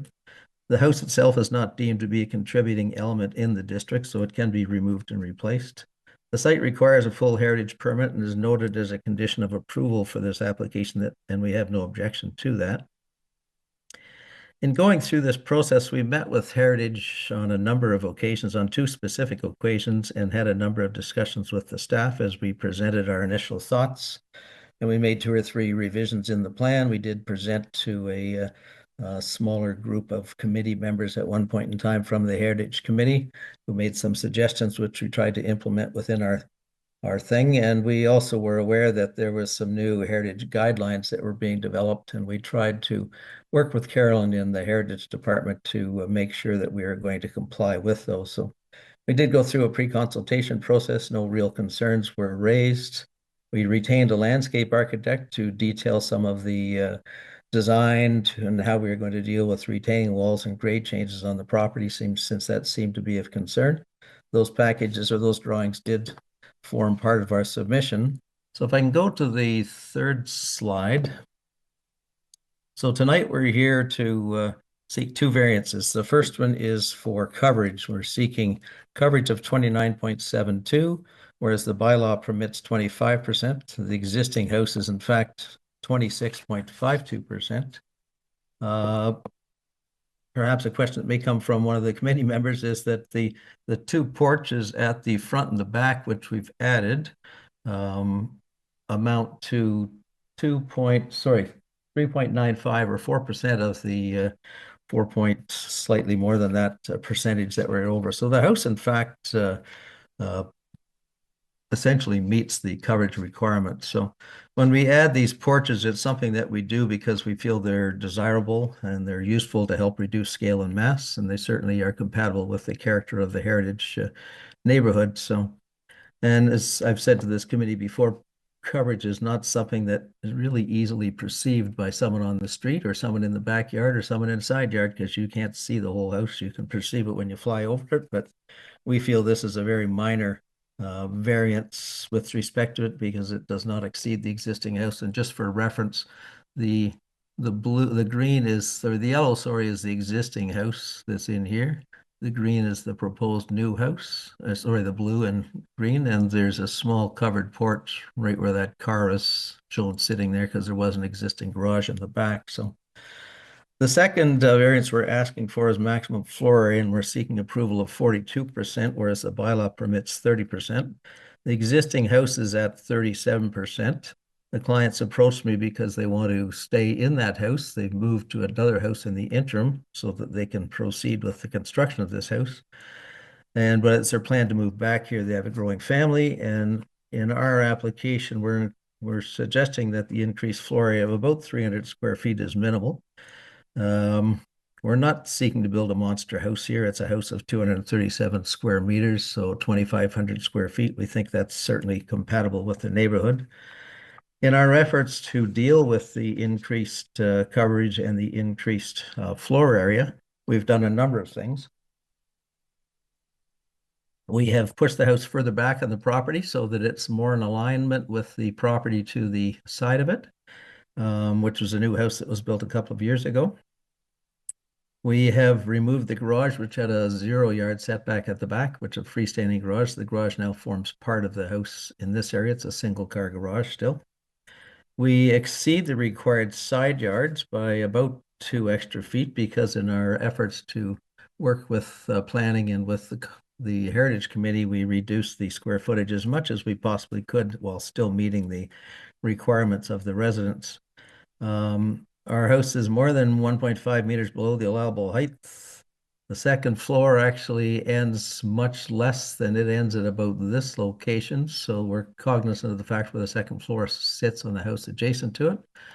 And so we think that, and the front and rear yard setbacks are substantially more than what's required. So we believe that the variances meet the tests under the livable Oakville plan. You'll hear from the residents that they certainly don't believe that, but we believe that it meets the intent and purpose of the zoning bylaw. Planning and heritage both agree with that. I concur with the reports that have been written, and we've spent a great deal of time coming to this solution.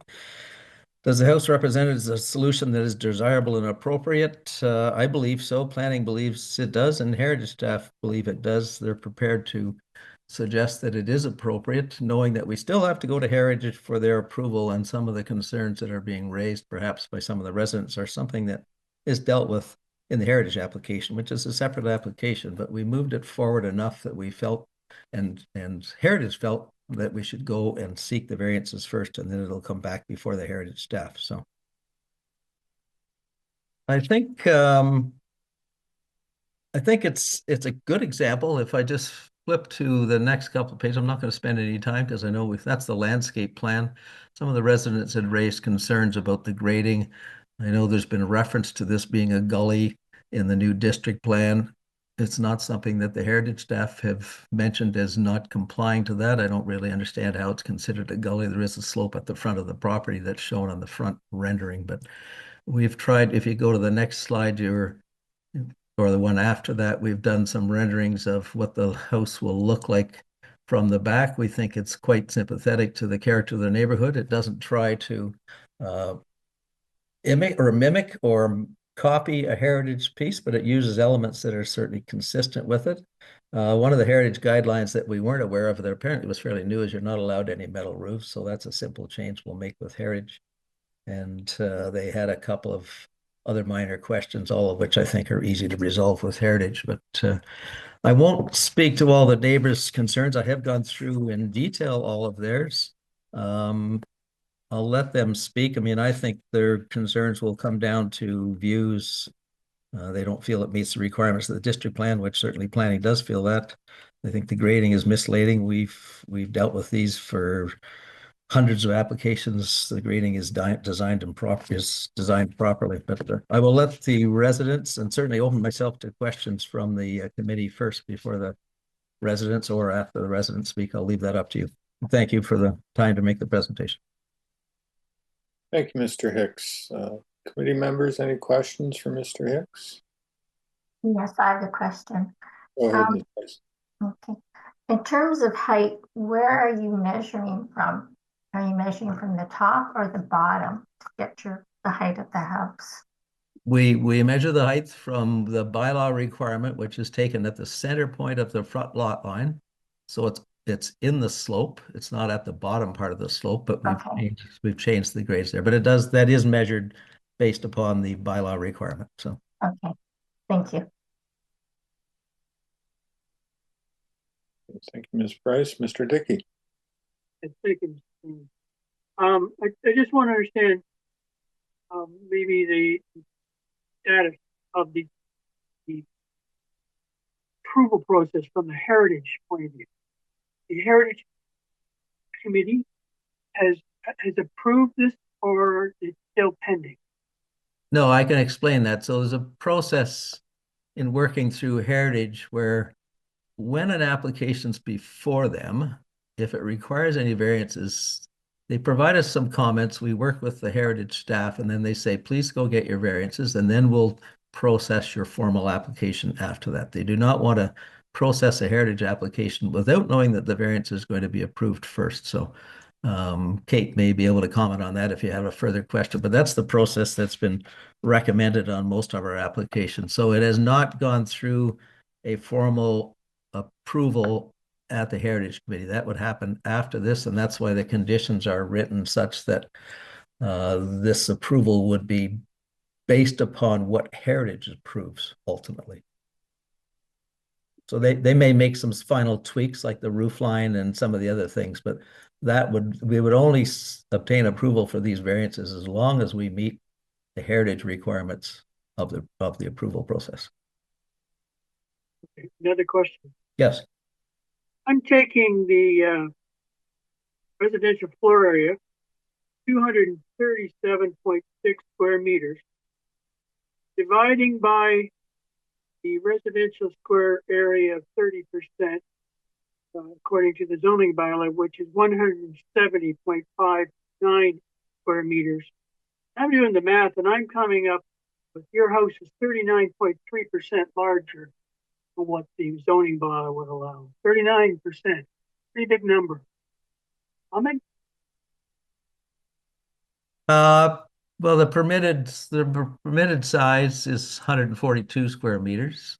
Or sorry, that's the coverage. But yeah, we are exceeding the number by 27.7 meters. So we're roughly 310 square feet bigger than what's permitted. And compared to, sorry, those are the calculations. They are accurately done, but that's the difference in size. So it's 39% bigger. Do you disagree with that math? 39% bigger than the allowable 30%? No, 39. Your proposed house is 39% bigger than what the zoning bylaw would. That's right. If I took 30% and took 40% of that, it would be 42%, which is what we're requesting. Yeah, you did that. That's so Okay. that does conform to your calculations. It's slightly under 40%. So Okay, thank you. Thank you, Mr. Dickey. Mr. Hicks, just following in that line of questioning, you're 310 square feet larger than the bylaw permits, but the existing house is also larger than the bylaw permits. Is that correct? The existing house is at 37%. So we're 5% bigger than the existing house, and that's really so that they can stay in the house and add another bedroom. Thank you. Mr. Hicks, we've got 12 letters of objection, both near and far. But when I looked at the addresses, I didn't see an objection from or support from the immediate neighbors on either side or directly behind. Have you had discussions with those people? We have two letters of approval. They're not the immediate neighbors. The immediate neighbor, which is the new house to the east side, call it, is aware of the application, has no objections to it. I have not spoken to the members to the west side, but they have not stated any objections. It was actually a house I designed for the previous owner of that property, but we have not heard from them. We did have a previous letter of approval from another application, which is directly across the street, and we thought that that would still be applicable since the variances didn't change, but we weren't allowed to use that letter any further. So, but and then there was two other letters previously that, again, we thought we'd be able to use. But the person behind Mr. Perot, I believe, is definitely opposed to it. And I have had a conversation with him. The owner has had a conversation with him, and there is no meeting of the minds on that conversation. His concerns seem to be purely that we're blocking his view of the lake. So, and blocking of a view is something I've never heard of in terms of a requirement under the bylaw. So, but okay, I believe we're going to hear from him. We will. So, well, yeah. And just if I can ask a question of staff, many of the objections imply that this does not follow the new Heritage District guidelines. Is it safe to assume that with staff support for this application, staff believe that this application does follow those, or that if it's not fully compliant, it will be resolved through the heritage permit? Through you, Mr. Chair, you're correct. As Mr. Hicks had indicated, the applicant had gone through, call it a pre-consultation process with heritage staff, which included a couple members of the committee. And at the original submission of the application, it was looked at with the pending new district plan. It had not yet been in effect when we had prepared the first set of comments on this application. So it's been noted in the current report that now the district plan is in fact in effect. And we have been consistent with our comments since Mr. Hicks had come forward with the proposal for his client, knowing that the district plan would likely come into effect. So it's our position, as stated in the report, that the proposal is in line with the new district plan. When it comes to the heritage permit process, as Mr. Hicks indicated, there may be some minor adjustments to the plan, as this committee has seen before, maybe material components, it might be details with windows or roof lines, things like that. And we ensure that through the condition that's been proposed for the committee, that the plans are approved in accordance with that permit. So we're not putting the applicant in a position of undue hardship to come back to the committee if there are some slight modifications. And this is pretty common for staff to provide this type of recommendation with that type of condition. So from our perspective, as provided in the staff report, I believe it's quite clear that the proposal is in line with the new district plan, according to staff. Thank you. Mr. Chair, can I just add one thing? I thank the staff for working with us. They did make us aware of these new conditions that were coming forward. And in fact, it's one of the reasons we reduced the height of the house, because at one point in time, the 10.5 meters was going to be reduced to 9 meters, even though the bylaw allowed higher than that. So we just said, we're going to work with what we believe is going to be in that guideline. It appears that that didn't even end up being in the guideline, but it was a very collaborative effort with the staff and with planning. So I thank them for that. So Thank you. Madam Secretary Treasurer, do we have anyone interested in speaking to this application? Yes, we have 2 speakers. I'm going to move the first one in. One moment, please.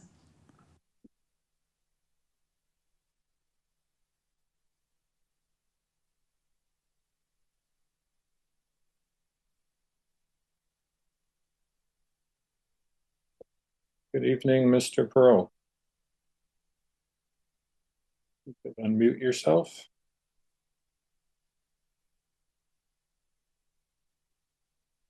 Okay. And trying to get the camera going here. How do I do that? You won't be the first tonight to have. I know. I'm watching this. You've been. I can see Mr. Hicks there. The host asked you to start your video. Okay. There we go. So does everybody see me? Yep, we see. Okay, great. So thank you very much. Good evening, committee members. My name is Richard Barat.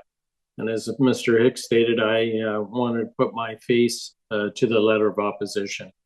I live at 184 King Street, which is located directly behind the proposed development at 181 Front Street. For the record, Mr. Hicks said that we had had conversations. He had dropped something in my mailbox, and I had reached out to him, and he responded that he wasn't available for a week, and I never did hear anything back. So we've never had any conversations, and nor have I had any conversations with the applicant. I did suggest that. So I know that you received many applications as well as the town staff. Consequently, it's very difficult to really get a true perspective of each, especially if you've not been afforded the opportunity to visit the properties. This is especially true in unique situations. What makes this unique? The lot located at 181 Front Street, and for 2 reasons. It's very small and where it's located. Members, why is this important? Mainly because of the location, setting, and proximity to other truly unique homes. And not always just grandiose mansion-style homes that are often known in areas of Oakville. The homes in this area are unique and special, as is the neighborhood. They were built during a time that was not based on modern-day thinking. As a result, I'd suggest that it is impossible to apply today's thinking to variances requested in this area. A home like mine built 100 years ago, or in the case of my neighbors, 186 years ago, were done with some very important considerations. A very important consideration was taking light into account. A home built in 1891 that I'd previously restored was not only built because of the lot and its location, it was also positioned on the lot and in a particular way. It was positioned on an angle due to the light. The windows were also positioned in a certain way to take advantage of that same light. The bedrooms in that home were also positioned and planned out to take advantage of, you guessed it, the light and natural breezes. All of these attributes are not unlike homes in Old Oakville. Considerations were taken for the location and proximity to things in the area. The lake and light clearly being an important element of that. Equally important 100 years ago, as is today, are considerations to neighboring properties. Why are these important for the committee members' task at hand tonight? Because the variances being requested impact the homes that were specifically located, built, and designed for specific reasons. For reasons that applied well over 100 years ago and remain today. The proposed development does not take any of that into consideration. I'd suggest it is even inconsiderate of the neighborhood its residents and neighbors, especially next door neighbors. The variances requested will contribute to a structure being built that is far too large for the lot and its location, one that will impact neighbors and neighboring properties that have been located here for years, and in some cases, 186 years. That's incredible. The development also proposes to reverse decisions made and credos upheld in 1999. At that time, the original home on this location was unceremoniously torn down and without permission. When this happened, it was enforced to rebuild the home to the original specifications. That was an ideology respecting homes that were carefully planned and built by founding residents of the community, homes that have been cherished for generations. Reversing the decision from 1999 is ultimately in the face of the people who fought to uphold them. People no different than yourselves who are now entrusted with a similar task this evening. Personally, I do not oppose development or redevelopment in the area. However, this project on this particular lot at 181 Front Street, I am. It will result in an irreparable negative effect, not only on the neighborhood, but also for the town of Oakville. And that's pretty much all I have to say. I really do appreciate your time and consideration. Okay, thank you. Committee members, any questions for the deputant? I see none. Madam Secretary Treasurer, you said there was another individual wishing to speak? Yes, one other person, Duncan Galloway. One moment, I'll move him in.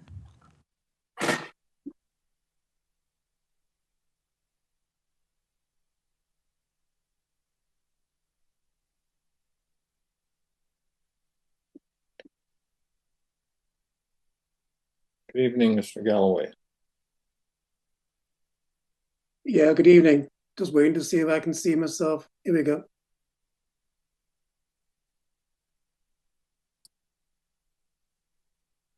Okay, we can see you.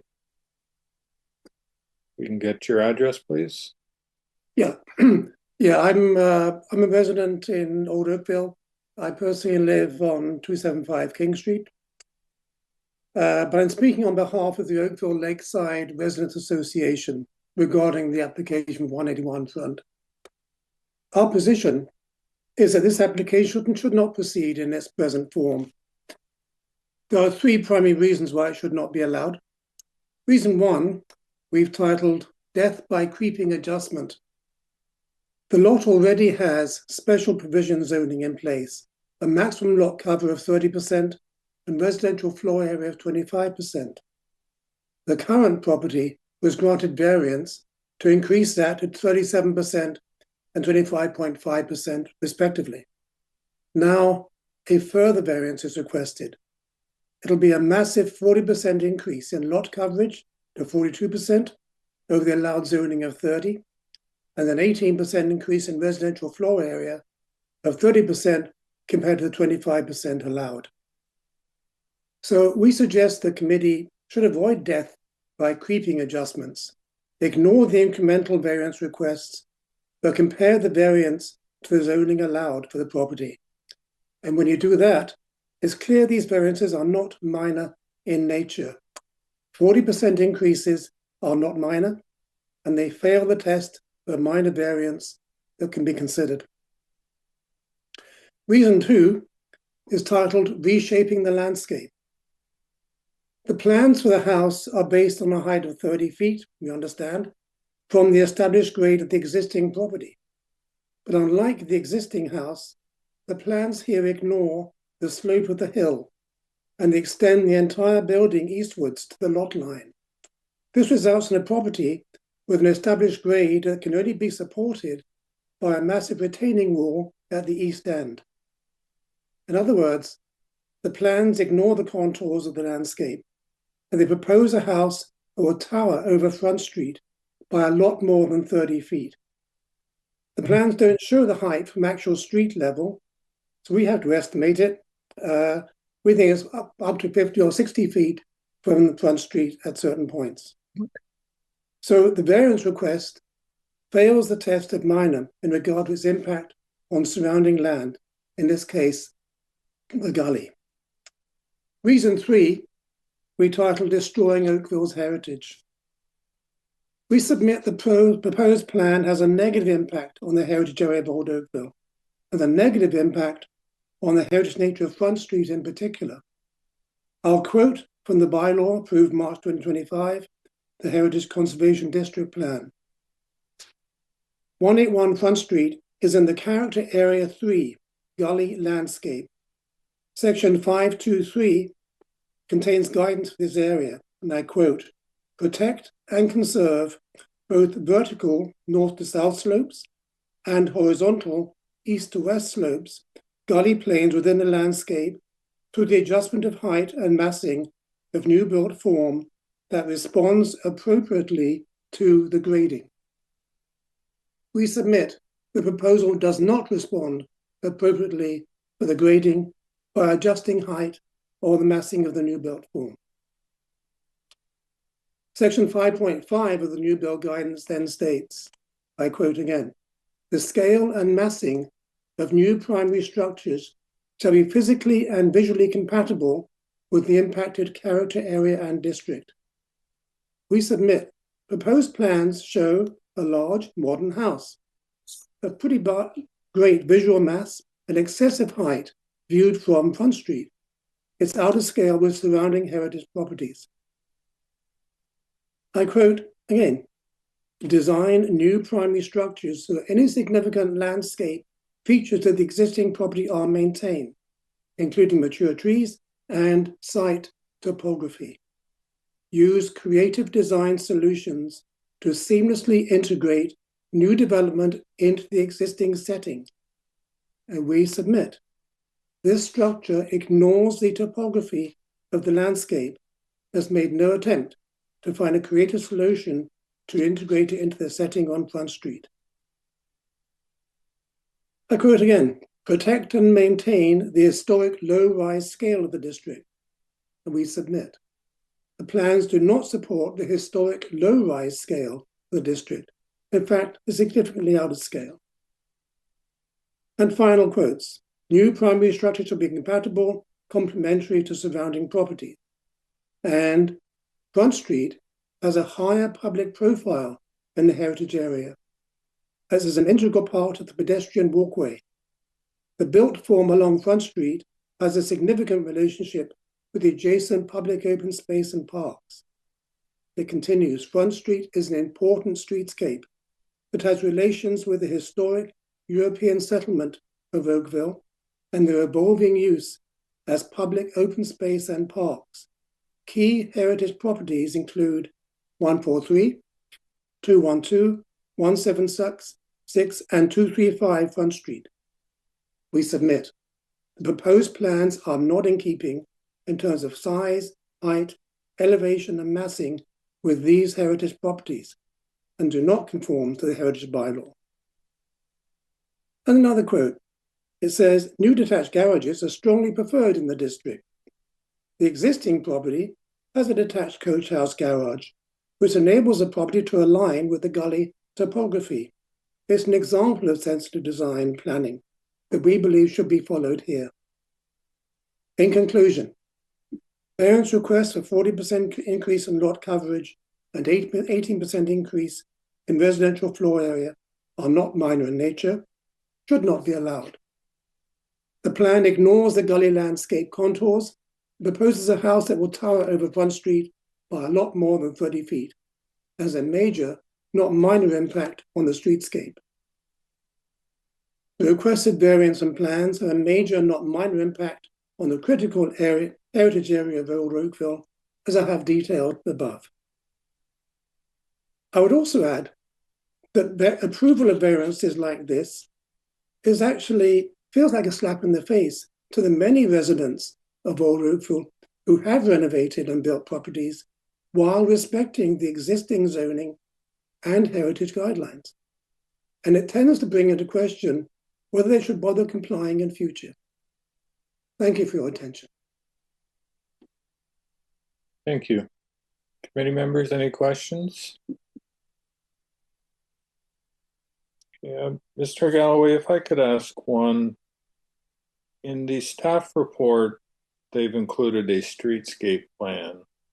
And when I look at the streetscape plan, I see this house fitting the character of the street and being even far more so than the new house immediately to the east of it.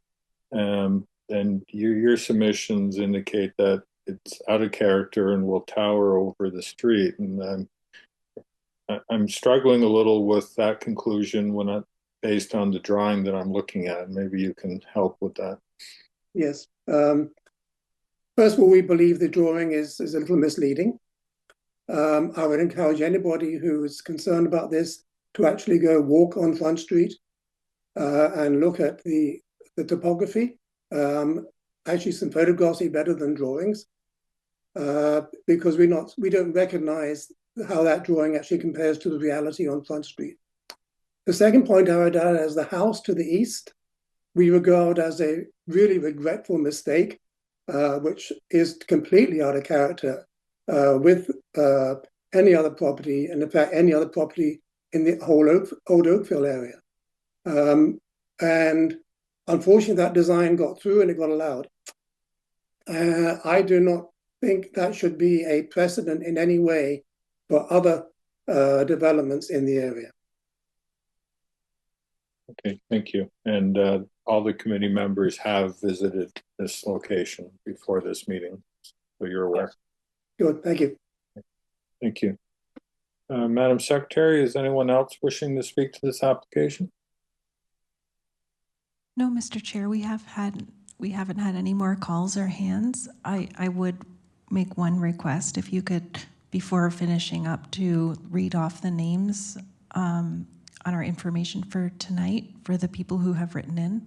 Thank you. Afraid you're going to make me do that. Just before I do that, sorry, Mr. Pro, you've had your time. I can't go back to you again.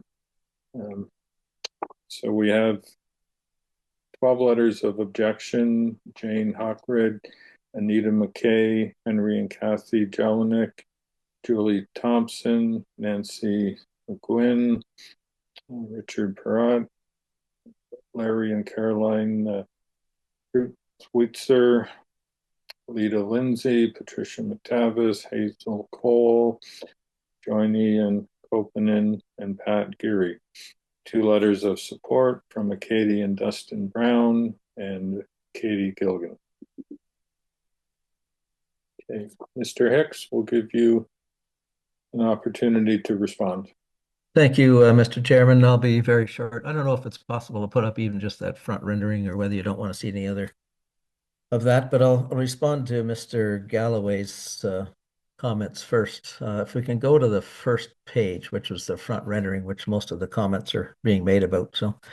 So to speak to the streetscape, which you had raised, and I thank you for that. This house is actually one of the lowest houses in that block of the street with the 3 houses. They do step down once you get further east, but it is definitely less height than the house that's to the east of it. And one thing that was made clear to me by Heritage when I had my first discussion was that the house to the east was probably one of the most controversial houses that's ever been built in the area. And make sure you don't ask for something like that. So that's why we've tried to make our house be more compatible. Some of the things that we've done are dropping the roof lines on the east side of it, so it does reflect the fact that it's sloping down. We used to have 2 full gables there. But I think that is the comments with respect to the landscape and the height of the house being 50 to 60 feet. Well, we work off computer generated models, so the numbers I've given you are accurate based upon the bylaws and based upon the actual situation on the street. So there's no intent to present something that's inaccurate. So the impact on Front Street itself, I mean, I heard a lot talking about the gully and that it doesn't comply and it doesn't meet the character of the neighborhood, but I'm hearing the exact opposite from the Heritage Committee and from planning. And I did have a discussion with Anita McKay from the Ratepayers Association. I had that very early in the process. I think even in her note, she says we've made some improvements in it. It's still not going to meet her requirements, but we do meet the new design guidelines, and that's what we're relying on meeting. I think they were written for the sole fact of trying to provide more guidance for applicants like myself when they're submitting something to it, whereas the old heritage evaluation guidelines were rather abstract, so it's very difficult to deal with a lot of them. So the final comment with respect to Mr. Perot, and I'm sorry if that's not pronounced properly. I did read his letter in detail, and he seems to have more concern with light and view. And I can assure you, I've done many, many, many hundreds of shadow diagrams and light diagrams, and there is no overshadowing. There is no issue with respect to privacy. Absolutely no impact of this house, even in one of his own renderings that he submitted in his package. It shows a yellow sketched in impact of the house as if it's placed right in front of us. But the only change that I can see in the view from that is over the top of the house slightly and towards two pine trees. So I don't consider there to be a major impact on the view at all from that street, nor from people that are walking on the street. But with that, I appreciate the comments. I knew that this is a very difficult area, let's put it that way, to work within. I've just moved into it myself, but I'm not a resident of it at this point in time, but building on the edge of it. So I'm certainly concerned, and I certainly support everything. But I think this house is a good example of what can be done. They don't want us to imitate or copy old heritage houses. This is certainly not a modern house. It certainly uses materials that are appropriate to the neighborhood, unlike the house to the right of it. But with that, I will, there's a hockey game on. You probably all want to go home. So. Thank you, Mr. Chairman and members. So. Thank you. Well, we've got 3 more applications after this one still. I know. I don't think you want to know the score anyway, so. Okay, thank you. I'm going to close the discussion at this point. Committee members, you've heard many different views. Obviously not all of them aligned, and perhaps not even alignment between the Residents Association and the Heritage Committee. But with that, I will be looking for a motion on this matter. Mr. Dickey. Thank you, Mr. Chair. Based upon my review of the owner's application, site plan, building elevation, my site visit, presentation by the owner's consultant, the planning staff's report, having regard to the comments by the neighbors and the other letters by the neighbors. My opinion that the variants are not minor in nature. I feel that this is an overbuilding of that site. That from my calculations, the proposed house is 40% larger than what the zoning law permits. And I agree with the neighbors that this house is not desirable or appropriate for this. Therefore, I put forth a motion that the application as applied for be denied. Okay, thank you, Mr. Dickey. Ms. Price, do you have any comment on the motion? It's a very difficult decision. I would say I deny it as well, based on the comments from the neighbors and the design of the house and the area it's going to be in. Okay, thank you, Ms. Price. I'm going to take a contrary position to that. Variances are not a mathematical number. It's about impact. I think they've designed a very sensitive house in this particular location. The objections that I was hearing were not directly related to impacts caused by the variances. That obviously that opinion is shared by staff and the Heritage Committee, but perhaps not by this committee. So with that, the motion on the floor is to deny the application. All those in favor? Mr. Dickey? Yes. Ms. Price. I will oppose that motion. But having said that, the motion passes 2-1. I'm sorry, Mr. Hicks, your application has been denied. Thank you, Mr. Chairman. Thank you, everybody, for your time and submissions. Have a good evening.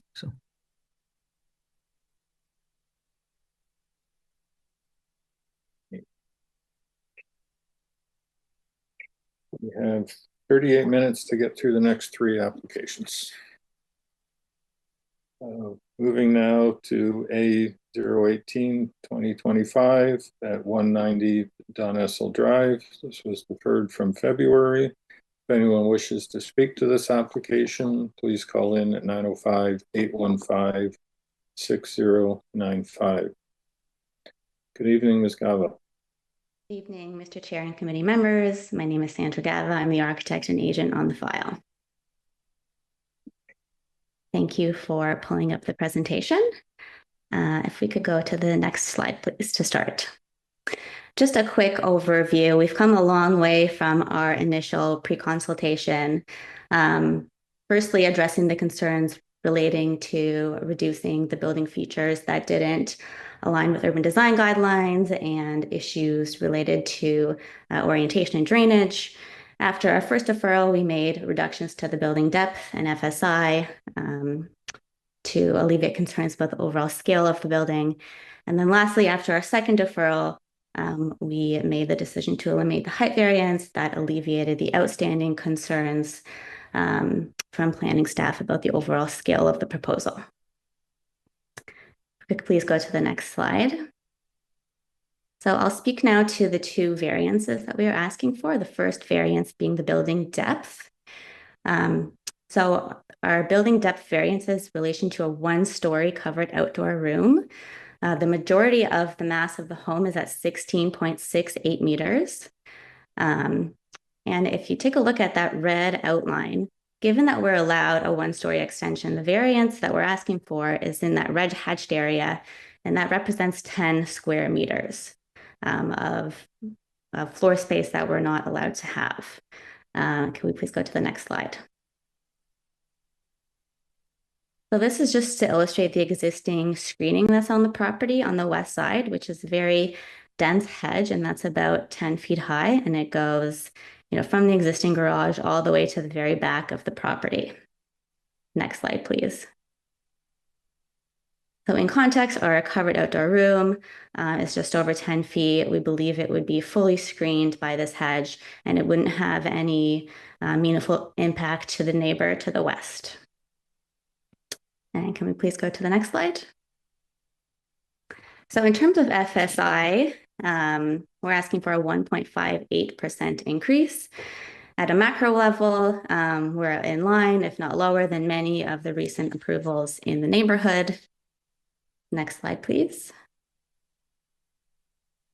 And qualitatively, we don't believe the FSI is contributing to the overall appearance of a larger building on the lot. We believe that our design is in line with the character and massing objectives of the urban design policies. Lots of varied roof lines, architectural features at the 1-story level. We are set back 7 meters from one side due to a side entrance garage. So we believe that's a really nice feature, not being able to see the garage doors. It contributes to an overall narrower home. Even though we're not asking for a height increase, we're at 9 meters. Our established grade is quite low on the street. So in terms of the height in relation to adjacent grade, the overall building height is about 8 meters.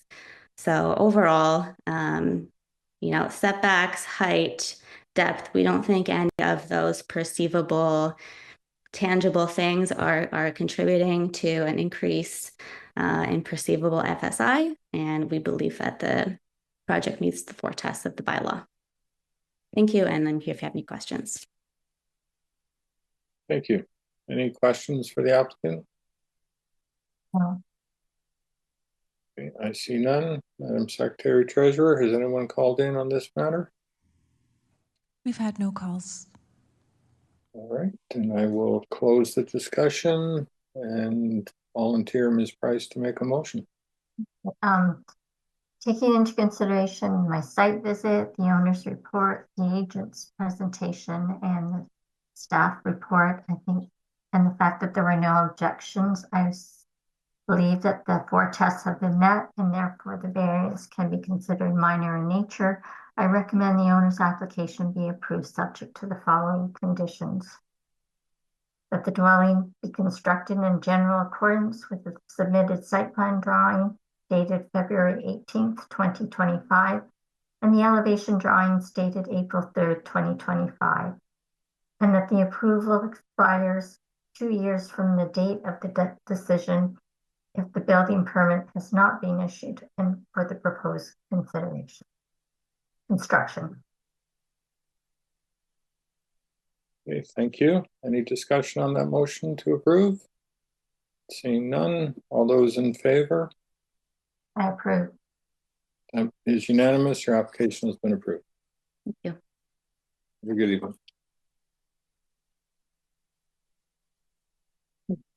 Application A 166 2024 and deferred from November, 150 Richmond Road.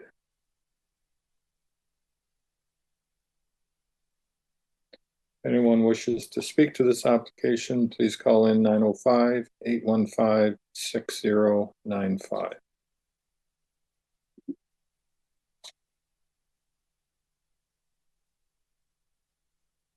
Okay.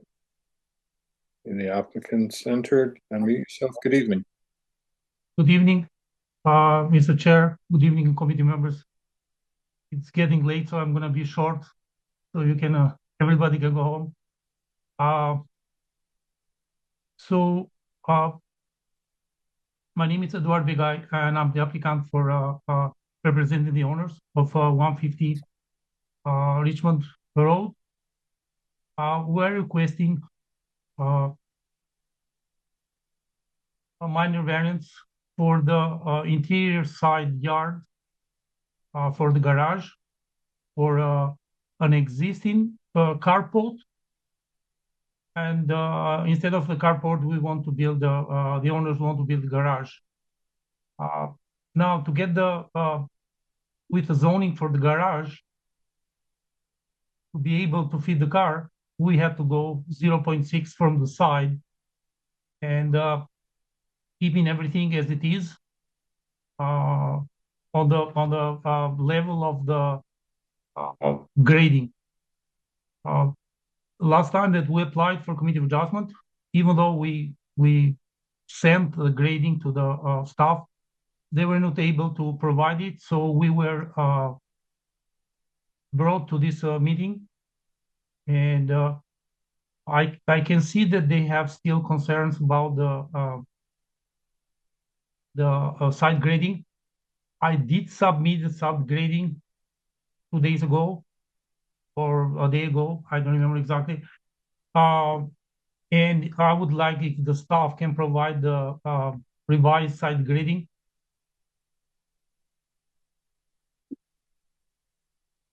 So, sir, the staff in their report indicated that they can't support the application because you need to do more work with your grading.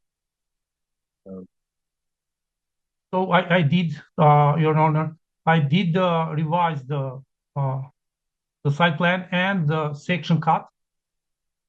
There were 2 things that they're requiring, and the site grading had the only thing that the site grading was that the point A was point B and point B was point A. So they were switched on the drawings while the elevations were right. So that's the only thing that I changed, I revised, and I sent it to the planning. It sounds also like they've not had a chance to review that at this point in time. Sharon promised me that she's gonna show those to the committee members, those changes. Because as I said, so there were not too many changes, only the switch of the points. The front of the garage was supposed to be the end of the garage. So that was the only thing on the side grading. But this committee does not review and approve grading. This committee is with the variances, and we have a staff report in front of us that says you haven't provided the required information in order for them to be able to support the application, so that they can't support it. Mr. Chair, I did provide it to the staff, the required that they wanted. They disagree, as I said, so on the side grading, it's a switch of 2 points. That's the only thing that they are saying there.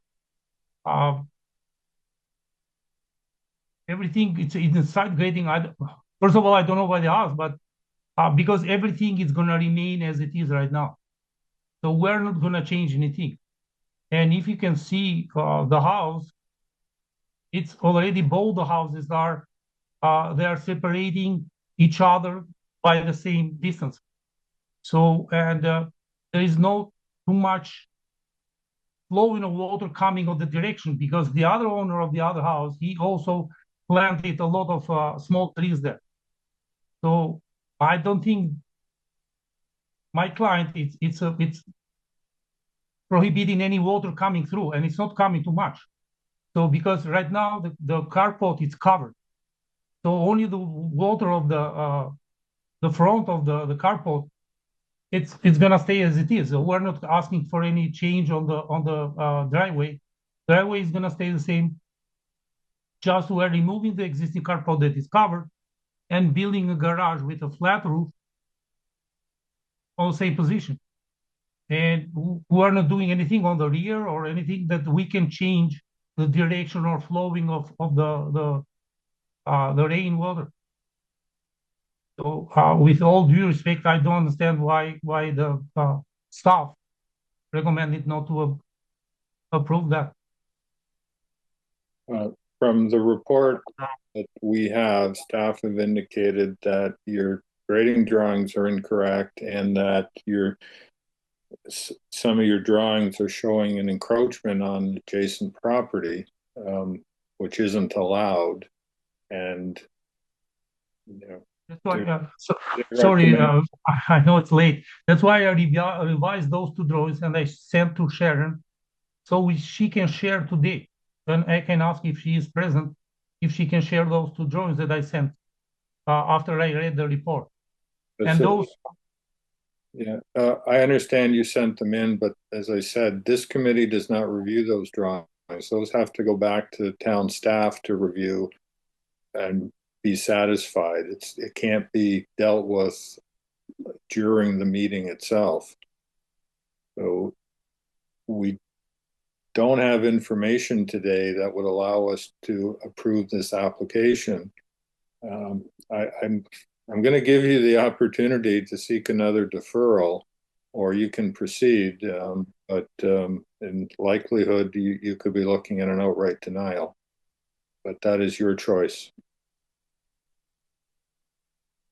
I don't know what to say, sir. So the staff is saying that it's somewhere at some point in one of my drawings, it's 66 centimeters encroachment.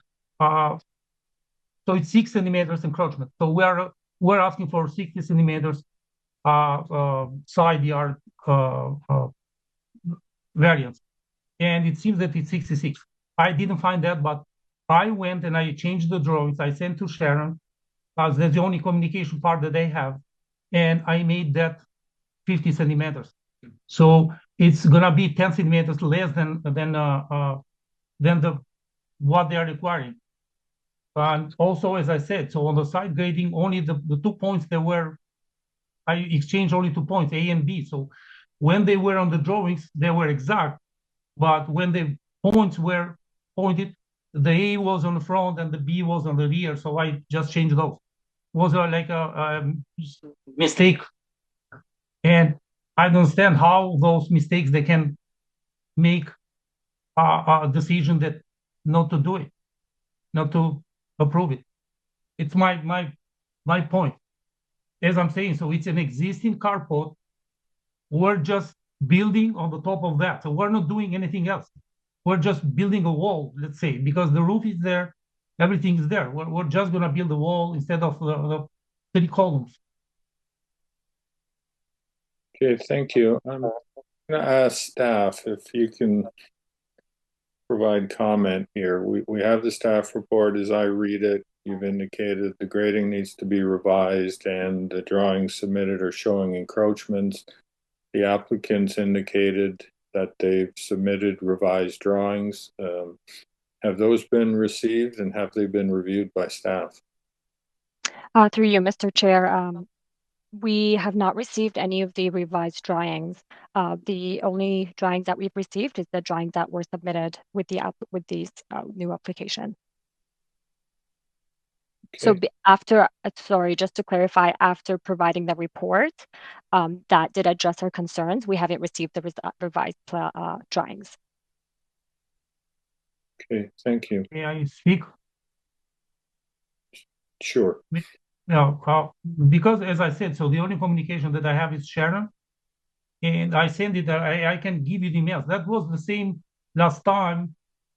That was a misunderstanding because I sent the site grading 2 weeks before the meeting, and that site plan didn't go through the stuff, the other examiners.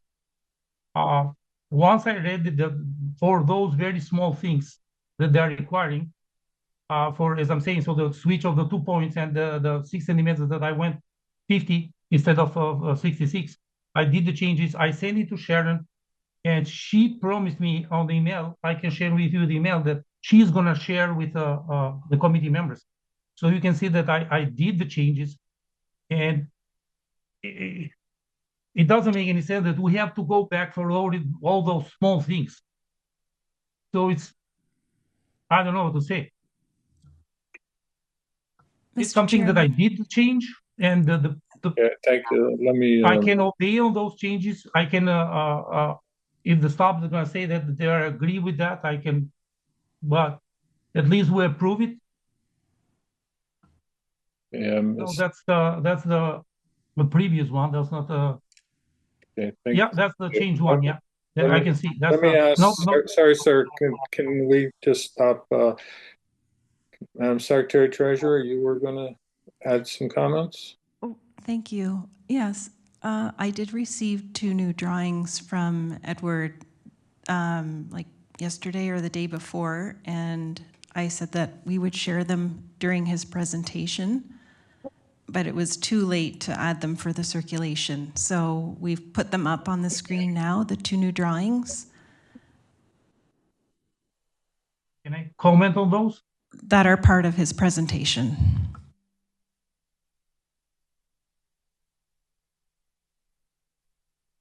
Okay, so these are revised drawings. What are the revisions?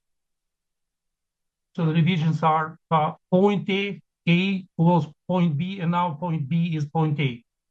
So that's I switched at the garage, at the site plan. I switched the points, not below where is the sections, but only on the site plan. Because the point A was lower than the point, the front point, the front of the garage. So they need to be switched, and that was the only thing. There's also you had a cross section that showed an encroachment into the neighboring property. No. Revised? Yeah, it's the cross section is the other page. If staff can show it. It's another page that I supplied. Yeah, this one. You can see that I changed that to 12 inches and 4 inches. So it's 16 inches total. Before was 26 inches.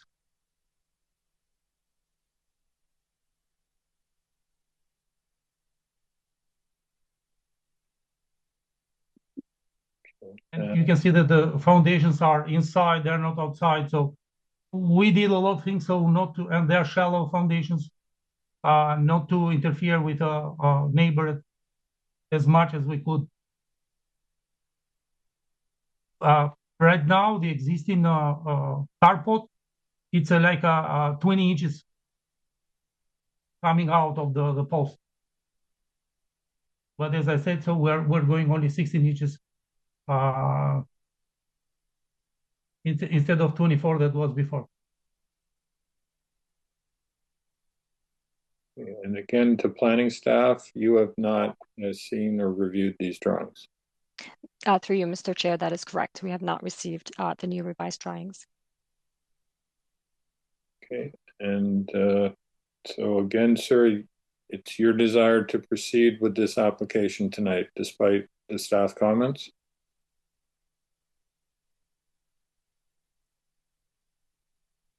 As I said, so I don't know. I went to deferral one time. For me, as I said, so they look very small things to deny this application. The owners are waiting for 2 years now, and I just want to continue. I'm not gonna go deferral, whatever it's gonna be a decision. I don't know. Maybe I have to consult the owners, but as I said, so those drawings are there for the planners to see. There are very small changes that are not. It's only 4 inches going back. I changed the points of the elevations, so I don't know if there are big things to be. They have it. They can check it, and I will agree with their decision. You're asking the committee to accept technical amendments that haven't been reviewed by the town staff that reviews these matters. But that's, again, if you'd like to proceed, we'll see what the committee has to say. But it's your choice. You can seek another deferral. I will give you that opportunity, or we can proceed with the matter and we'll get a decision one way or the other. Please proceed, sir. I will accept whatever, as I'm saying. So to me, it seems like very light things to be considered, but and I accept any changes if you can, whatever is in your power. We don't make changes on the fly, sir. So I understand. But if we will proceed with the application, then that's your decision. So I would say that I would agree with the changes that I did. So of those, consider the changes that I did. I want to proceed. Okay, we will proceed. Madam Secretary Treasurer, I believe we had someone wishing to speak to this matter. Yes, Mark Jabor. One moment, I'll move him into the meeting.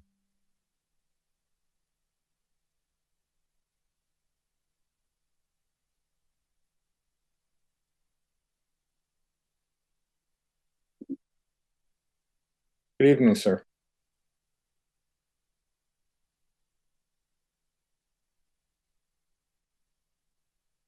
If you can unmute yourself and hopefully turn your camera on.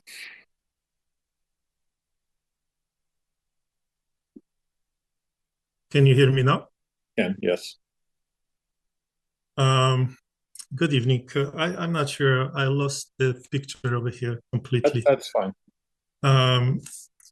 My name is Mark Jabor, and I live at 154 Richmond Road, and I am immediate neighbor to 150 Richmond Road. And this minor variance affects my property.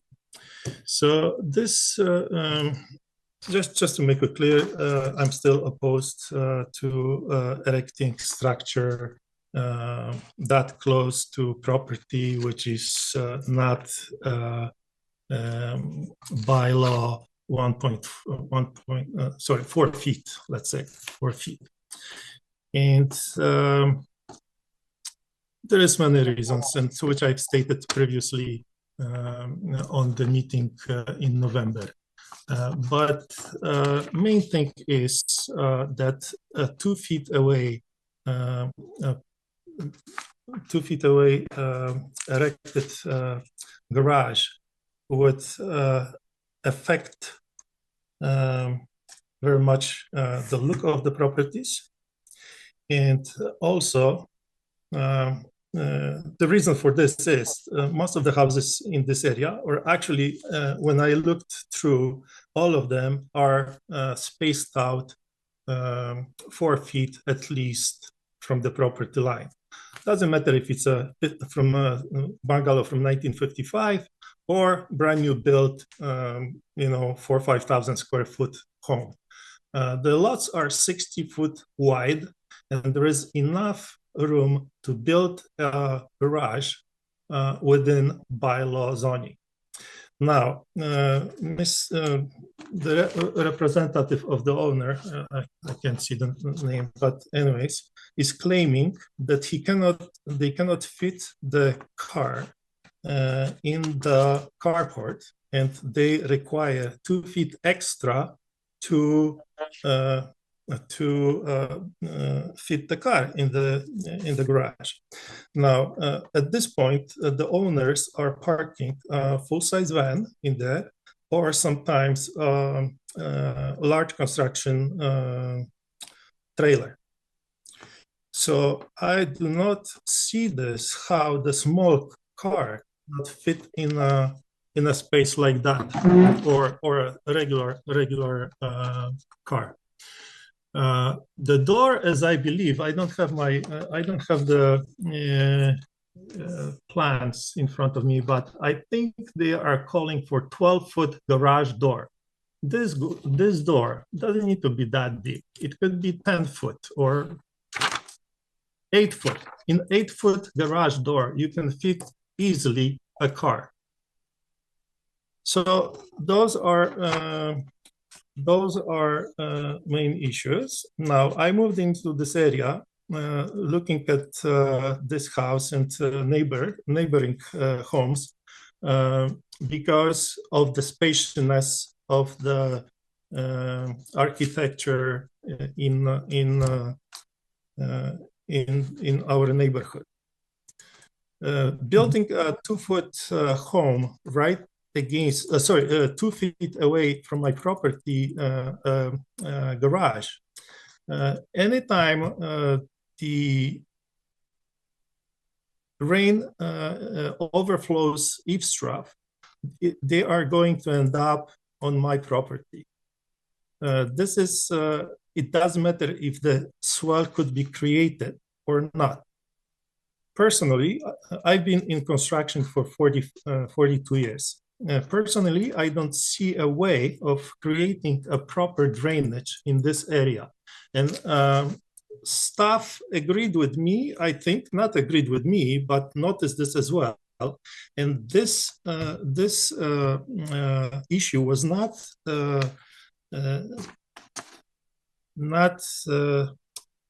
solved properly by representative of the owner for second time.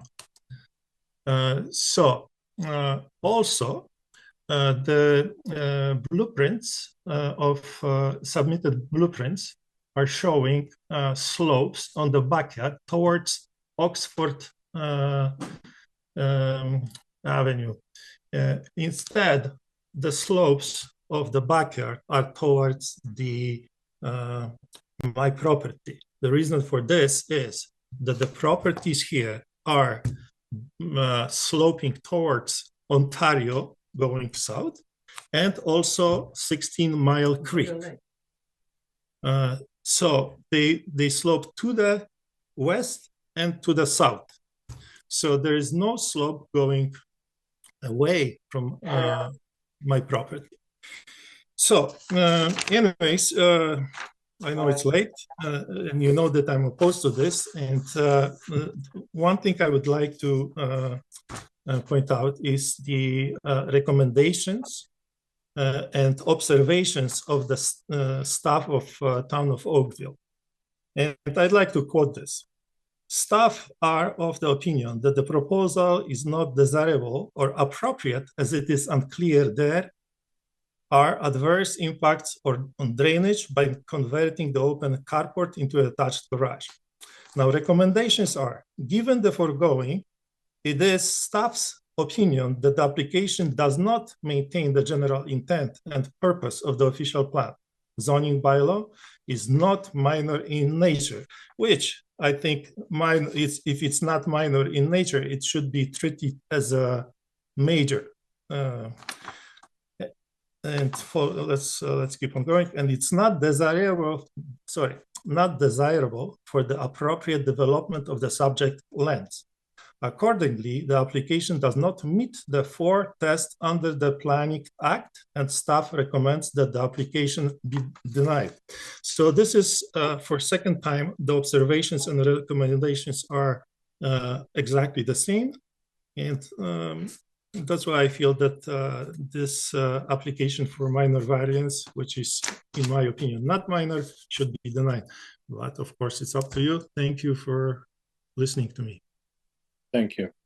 Committee members, any questions for either the applicant or the neighbor? Okay, I see none. Mr. Begay, I can give you an opportunity, but quickly, please, if you want to respond to the neighbor's comments. I just wanted to clear that the garage door is not 12 feet. The whole garage, including the walls, is 12 feet. And we, as I said before, we went for the minimum width of the garage as for the zoning, because otherwise we have to go for zoning to the garage. So we have one of them we have to go. So we can go for both. And as for the comments of the neighbor, I tried to contact him. I don't know, I couldn't be in touch with him. I wanted to speak to him to explain the rear of the house, the rear garage, we're not doing any changes. So whatever is there on the way that how the water flows there, we're not doing any changes. We are doing changes only at the existing carport. An existing carport is a structure with a roof with the same roof area that we're gonna build. So the same size of the rain is gonna go, and it's gonna go on the front of the house. And between the two houses, I don't know who has built that or who owns that part of the. It's a strip of the grass that it's higher than my client's asphalt area. So between the house, my client's house, and the other neighbor, it's a strip of the grass that it's at least 3-4 inches higher. So the water can go on that side because of that. And also, I think the owner of the house, he planted like 6-7 trees on his side. So he completely blocks that kind of water to go inside, practically. So I don't see any problem as an engineer that it's going to be a problem for that part of the because only the driveway is going to be affected, and the driveway is going to stay existing. So he's not asking for widening or doing anything on the driveway. So on the rear, it's going to stay the same. So whatever water he has today, whatever water he is going to have after we build the garage. So I don't see reasons of any. We're not doing changes. No elevations, no anything on the grading plan. Okay, thank you, sir. Madam Chair, has anyone else called in on this application? We've had no other calls, Mr. Chair. Thank you. I'll close discussion. Committee members, you've heard from staff, the applicant, and the neighbor. I'll be looking for a motion. I would like to deny it solely on the basis that the planning department has not reviewed the new plans. So I denied the application.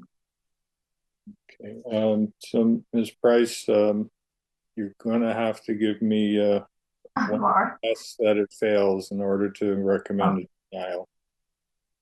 So, obviously you don't believe it's appropriate given the information in the staff report, so it doesn't represent appropriate development?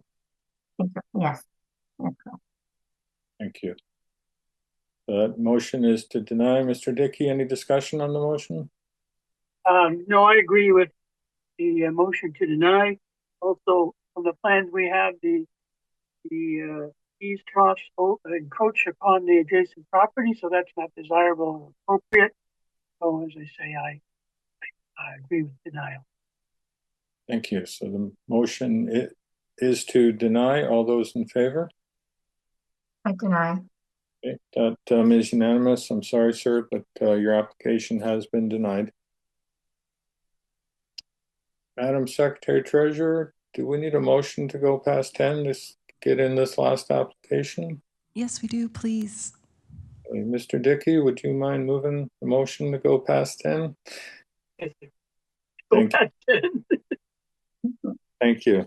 So we will move on to our final application of the night, A105 2023 at 15 Forster Park Drive.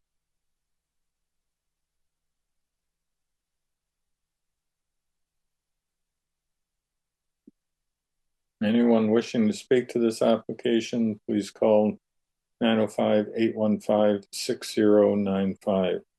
I see Mr. Jing in the call. Good evening. Hello, good evening, Chairman and committee members. Thank you for extending the meeting, and I've been start from beginning to now. Let me go straight to my application. I'm seeking to increase the height from 9 to 9.9 meter. Can you please move to next slide?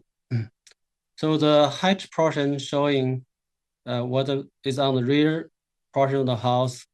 The tip of the portion is beyond the 9 meter.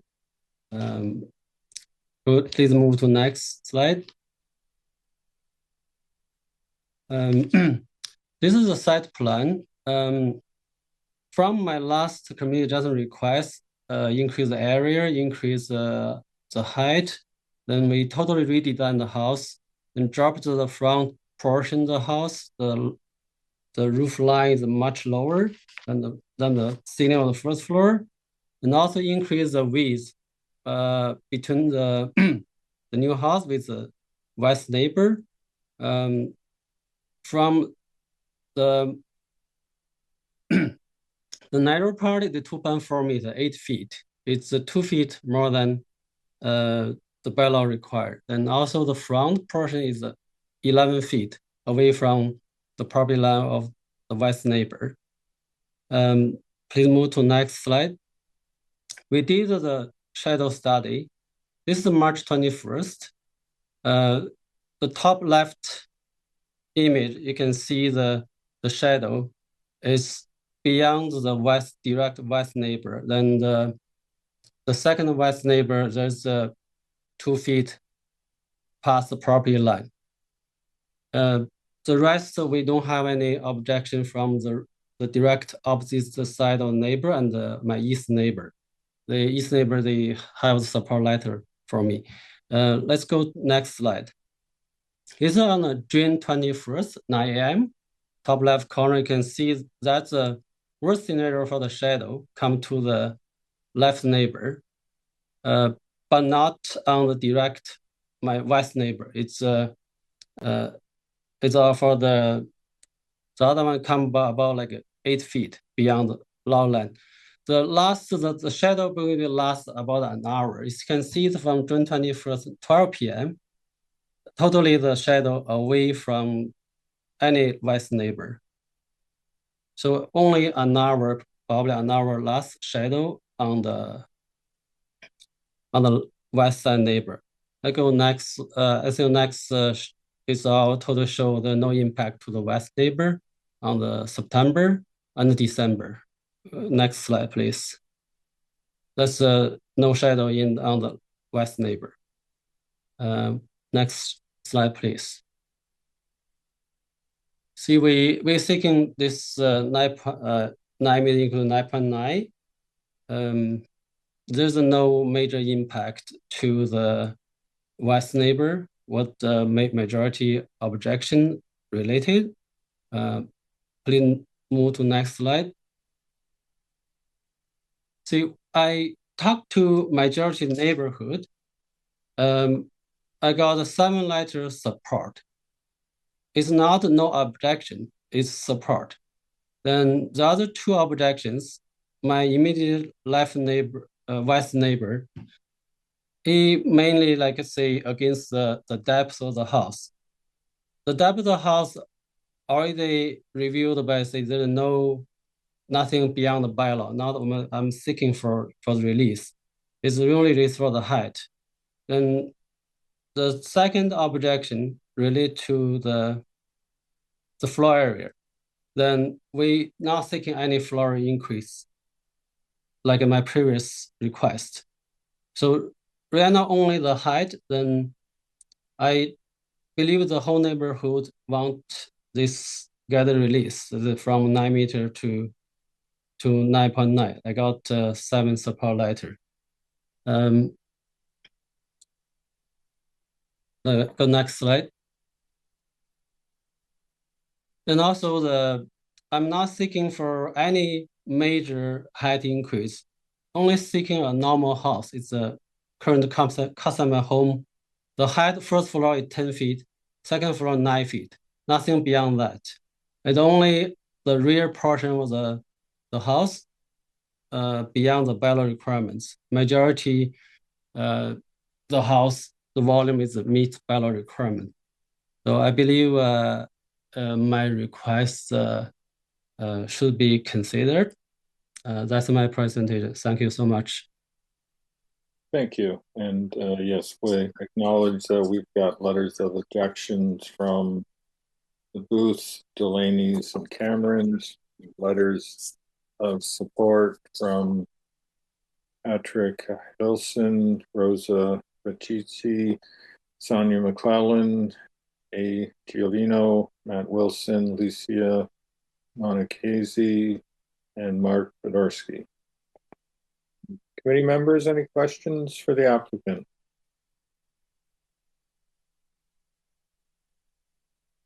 No. Mr. Dickey, you look like you're thinking. Okay, plain and simple. Why do you need this extra height? Like, why can't you comply? You've got, you got an 11-foot high ceiling, the ground floor, and 9-foot high ceiling height on the second floor. Like, could you just drop one of them? Comply. I have 10 feet ceiling on the first floor and 9 feet on the second floor. If we drop that 9 feet, make the structure design very difficult. It's costly. Because the normal truss for this span, you need a certain height. The span is 30 feet, then seeking for the 7-8 feet height, the truss. Now for the insulation, for the the heat or this HVAC design, majorly structure costs quite high cost. You realize there's the adjacent houses are just one story. Not like there's other 2-story houses or new houses in there that have that height. So you're the first one. Correct me if I'm wrong. I just went down Forest Park, which to the bend, and if you're the first house in there that's coming in and building a 2-story house, and you're coming in and want it to be 3 feet higher than what you're allowed. Like you should be, in my opinion, you should be taking that into consideration. We look at properties and we look at transition. We look at what's beside the property and how massive the house will look relative to them. You're still coming out with a house that's 0.9 meters above what's allowed, what your height is allowed by the zoning bylaw. Sorry. Go ahead. Sorry. Basically, from my architect designed this house, there's the ratio, the front elevation, the width, the height. Then we need that height for architecture purpose and for structure purpose. If you look at the sideway, then if we drop it, it's going to be really like the architecture wise, I believe it's turned to really ugly design. Chop all that portion off. That's my justification. And also, from the neighborhood support and from the my effort to move the setback on the west. I try my best to accommodate the neighbor's request. Thank you. Thank you. Mr. Dickey, I'll just say that I had the same observation in my site visit that this would be the first two-story house in this part of the neighborhood. Madam Chairman, or sorry, Madam Secretary Treasurer, has anyone called in to speak to this application? Yes, we do have a Maggie Booth with her hand up. One moment, I'll move her in.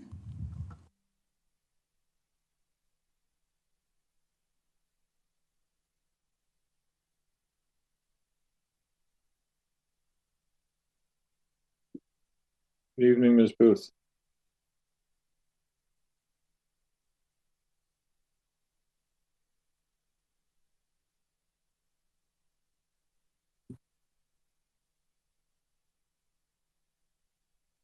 There you go. Maggie Booth. Committee and Chair, can you hear me? Yes, we can. Hi there, good evening. Thank you very much for your patience. My name is Maggie Booth. I live at 9 Forster Park Drive. My house is directly adjacent to the proposed property. I am opposed to the 9.9% or 9.9 request for variance. Again, I also believe that this is not minor in nature. The height and the proposed length of this property is a significant change to the existing footprint of the house. I haven't seen or been asked to come to any kind of like agreement in terms of accommodation. We had the same concerns when this was brought up in 2023.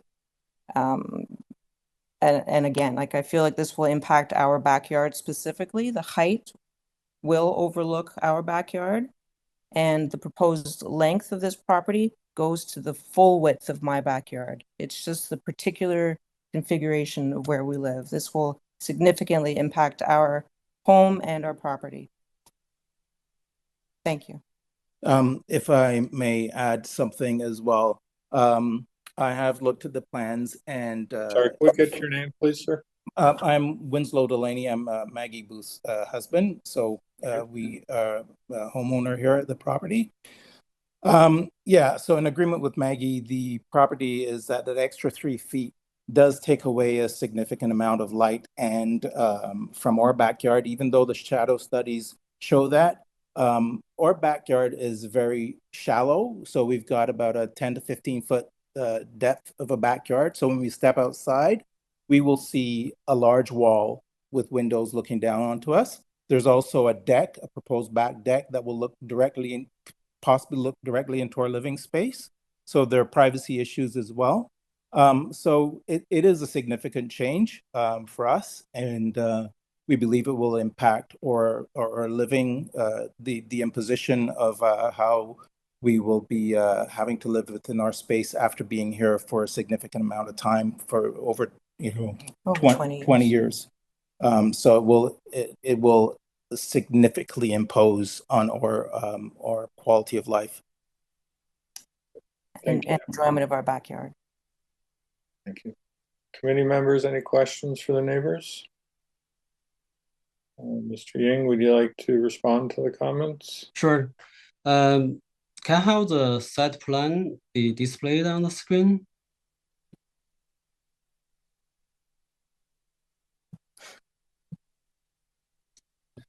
See, if you look at the nature of the lot for my neighbor on the west side, their backyard is half like my backyard. No matter how I try, for a new house design, for make sense design, never inevitable to make that short unless I keep the old house as is. And the other one, I address my backyard like a deck. We don't have any balcony on the west end. Even the window is quite small on the front portion only, like a living room on the front part. The back portion is my bedroom. There's no window on the west end at all. Then also the deck is already past my west neighbor's lot line. See, whatever I think the objection, if we take considered, is unfair for me to develop a new house there. Everything, we already have a building permit, have a second review for the comments. Then there's no lot depth, any other comments. Then it's almost get approved. And other than the height, I want to keep the house on the reasonable living height as the majority house in Oakville. That's my answer to whatever the objections. Okay, thank you. Madam Secretary Treasurer, is anyone else called in to speak? We've had no other calls. Maggie Booth would like to speak again. Sorry, No. you've had your opportunity, and the applicant gets the last opportunity to respond to that. So unfortunately, I can't let you come back in. So I'm going to close the discussion. Committee members, once again, you've heard opposing views tonight, but I'm looking for a motion on this matter. Mr. Dickey. Thank you, Mr. Chair. Based on my review of the owner's application, the site plan, building elevation, my site visit, presentation by the owner's consultant, and planning staff's report, together with the comments by the adjacent neighbor, still having regard to the letter's report, I feel that the increase in height is not minor in nature. It's not appropriate for the development of the site in regard to the adjacent houses, which are only one-story dwellings. I haven't taken into account mitigate against that mass and scale impact negatively on the adjacent houses. So I put forth a motion that this application as applied for be denied. Thank you, Mr. Dickey. Any discussion on that motion to deny? Okay, hearing none. All those in favor of the motion to deny the application? I deny the application. So that is unanimous. Sorry, sir, but your application has been denied. Can I say something? It's over now, sir. The application has been denied. I mean, the motion been saying like sorry, sir, feel there's like no further discussion. The committee has ruled on this matter. So but like I think the feel like the wording is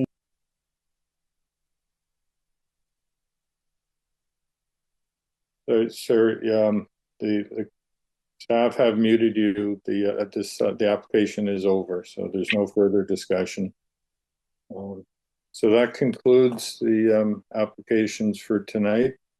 We need confirmation of the minutes from April 30th. Mr. Dickey, thank you. And I need a motion to adjourn. Dickey, thank you. The meeting is adjourned at 10:15.